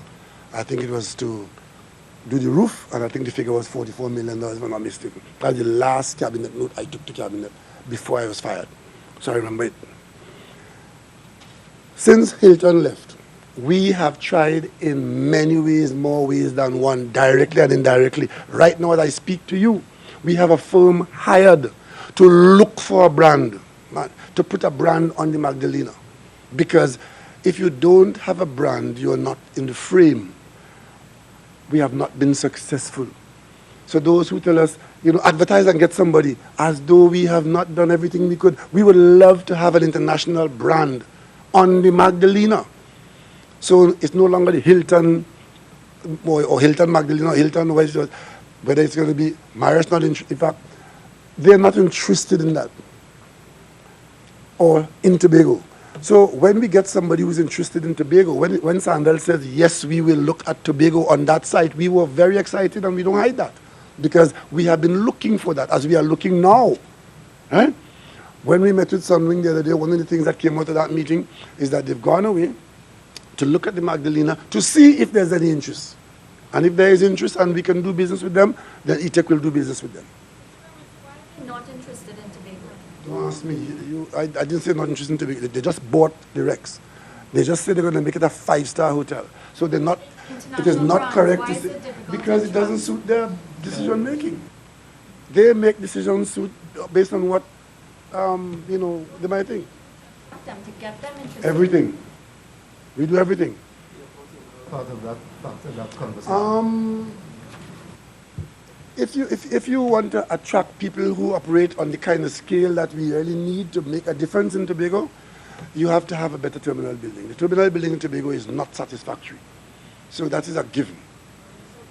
Does the Alien Land Holdings Act, or the land license imposition in Tobago, affect the tourism product there? I think it affects it significantly, because if people are interested in buying into the Tobago's riches, which is its land and its environment and so on, and you restrict it, then you are in fact restricting its use. And we were, the record will show that when people were allowed to buy freely, there was a bit of an economic boom in land values in Tobago. But then that created its own problem, where natives in Tobago were saying our island is being overtaken by Germans. Remember that story? Well, I remember looking for the Germans who were taking over Tobago. And in fact, they were nearly all Trinidadians. And I've said on political platforms all along, you cannot keep Trinidadians from buying Tobago land. We are the same country. But of course, the social problems of feeling alienated in your own land is something that you can't ignore. If you go to the Channel Islands in Europe, modern Europe, in the Channel Islands, there are situations where non-islanders cannot own property there because they want to preserve their community. So these things are not to detain us, but we are to get on with what is doable. I believe that we have strangled Tobago's development in a way, because if you have a situation where property values are going to be enhanced and you don't accept that enhancement, what do you substitute it with? For example, I'll ask the same question now. All those who are opposed to Sandals for one reason or another, if you agree that tourism holds out this great prospect for Tobago, as I suspect you do, what is the alternative? I have not heard a single serious alternative to replace what we were trying to do at Sandals. But of course, it might be early days yet, and there are other things that we can and must do. Is there any way that you can persuade Sandals to come back? I'm not about the board of Sandals. That was a board decision made by Sandals. I'm not on the board, so I can't persuade them in that way. What I can do is to keep advancing Tobago and Trinidad and Tobago as a place to invest in, not only for Sandals, but for all other investors who are appropriate. Okay, it was just to answer Shaliza's question, because Minister Young on Tuesday said Sandals more or less was still, had to be going radar for long-term viewing. And that What was that? Minister Young on Tuesday said Sandals had indicated that they still had to be going the radar for long-term viewing. So my question is whether or not it's the government's intention to maybe restart discussions with Sandals at any point in the near future. If given the way things have gone at this time, I don't know what the future holds, but at this time I don't see that as being something as a replacement prospect in the near term, given the way things have gone and given the reasons they have given and how their business have gone. So I don't want to labor the point, but the MOU, from all the discussions that have gone, seems to have been part of the area of concern. For instance, it sort of points out, because you say it's just a guide, but it gives standards a kind of exclusivity. And then in the other part, especially for labor, for people to be employed, for food, it still says that they will have the option to do what they want. No, well, listen, again, why are we making that a game changer? To preserve the brand, to be attractive to us here in Trinidad and Tobago, Sandals has to do certain things, which is to get the best that's available from where it's available. So if you come into Tobago and then they come up with a policy that only Tobagoans could be employed, what do you think that's going to do if you don't have the skills that you require to deliver that service? So you need to have a clearing that if they need to bring in the kind of specialist, high quality server, you bring them in. And that happens. Who is now in charge of the Hyatt? I just met a foreigner there, he just came there a couple of months ago. Because they bring people in. If you have a local person, the Hilton had a Barbadian just recently, but in that kind of business, you have to have the ability to tap.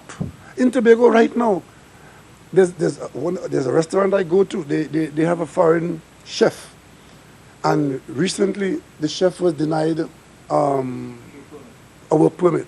And the owner was in a tizzy because I cannot provide the service that I have been providing in this specialty zone because I don't have anybody. I have an understudy, but the understudy is not up to the standard. So these are not real problems. They are opportunities. But Prime Minister, you self made it clear that it is a process to build, and that you were hoping with Sandals University and all of that, they would be able to take the people and educate and train. Nobody is saying 100% of Trinidad and Tobago.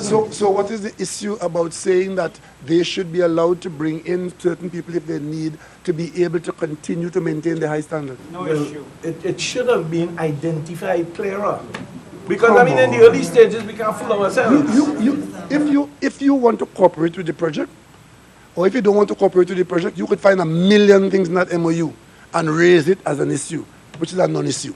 Because if you really want to cooperate with the project, there is no issue there other than saying that when they come with the brand, they should be able to tap skills that are not available locally. If they want to bring in some people, and they must, because the one thing that they would have done to Tobago is to lift the standard of Tobago's offering. And you don't do that by trying to pick up what's available if you think that it does not meet the model. And Standards, remember Sandals is a luxury resort brand, not just an ordinary resort all-inclusive. It's a luxury all-inclusive. So you have to offer something extra. And in today's world, where Facebook could do you in 24 hours, you have to make sure if you're living by offering luxury service, that you are able to deliver luxury service. So asking that the MOU says, well, if we come to do your management, we should be allowed to bring in certain skills. What is wrong with that? Especially if you are also bringing in as part of the operations a training of locals. It's the only hotel brand I know that has a university arrangement inside of it to train up its staff to university level so that they could have a degree in what they are doing at the hotel. Prime Minister, and then to describe that approach as, bellboys and bellhop and whatever is a complete misunderstanding of what you're about. At one news conference, there was an announcement at the time when the Sandals government conversation was ongoing of consideration of a desalination plant in terms of water supply for Tobago, and of course, Did you mention that? That was not a desalination plant for Sandals. Southwest Tobago has a water problem. very bad one, because the water supply from Tobago, from Hillsborough Dam, and a couple of wells and on the Colon River is insufficient because the major growth in Tobago has been in the southwestern corner, from Scarborough coming down towards the airport and across the Plymouth. It requires augmenting, because every dry season, there isn't enough water. So we have the power plant at Cove, where probably we can use heat from that plant to desalinate there and provide additional water for Tobago. So with this Sandals thing, that doesn't change that at all. If that is the way, we are going to increase the water supply. We are increasing the, well, there's a lot of talk about it because I can't see it get done. I don't know why it's not being done. We're talking about desilting the Hillsborough Dam so as to be able to store more water in the rainy season. We get enough rain, but we don't have enough storage in Tobago because the old Hillsborough Dam, which goes back to the late to the 50s, it has too much silt in the floor of the dam. So there are proposals taking too long to get done to desilt it, to increase the supply. We put in wells, but again, that gives you some more water. But again, if you want to have a kind of growth in hotel rooms that we're talking about with Sandals or anybody else, even now we're talking about Sunwing at a 5-star hotel at Turtle Beach, we have to have a proper supply of water. So that is not an issue. That supply of water to be improved is a must for Tobago. We've done the same thing. I had an electric clock in Tobago. I think I threw it away last year or sometime. Because what's the point of an electric clock? Every time you come, it's flashing at you. Power failure. But we've made the investment. You would have heard, the media would have carried. We made the investment to upgrade Tobago's electricity so that these power failures can become things of the past. Right? Tobago is now being powered at Cove in a way that it wasn't powered before. We built up capacity and surplus capacity because we expect growth in Tobago. And that's how you develop a country. Prime Minister, you mentioned President Maduro earlier in your presentation. My first question, why the decision to abstain on the OAS vote on recognizing the legitimacy of his presidency? We had three choices. One to vote for, one to vote against, and one to take no position on the issue at this time. We, in making these decisions, we put the interests of the people of Trinidad and Tobago paramount at all times. And in not voting yea or nay, as others have done, we maintain, in the presence of large, small, powerful, and weak, that Trinidad Tobago is a sovereign country, and we are free to make that decision, and we make it in our own interest. In terms of, let's say, from the United States or other allies of Trinidad and Tobago, as it were, in terms of our close relationship with Venezuela this time? I want to expand what I just said. We have friends all over the world. You mentioned one, the United States, our major trading partner. We have 100,000 people in Brooklyn, so we don't get closer than that. But the decision as to what happens to Trinidad and Tobago's vote is a matter for the government and people of Trinidad and Tobago. And the government represents the people that looks after the people's interests.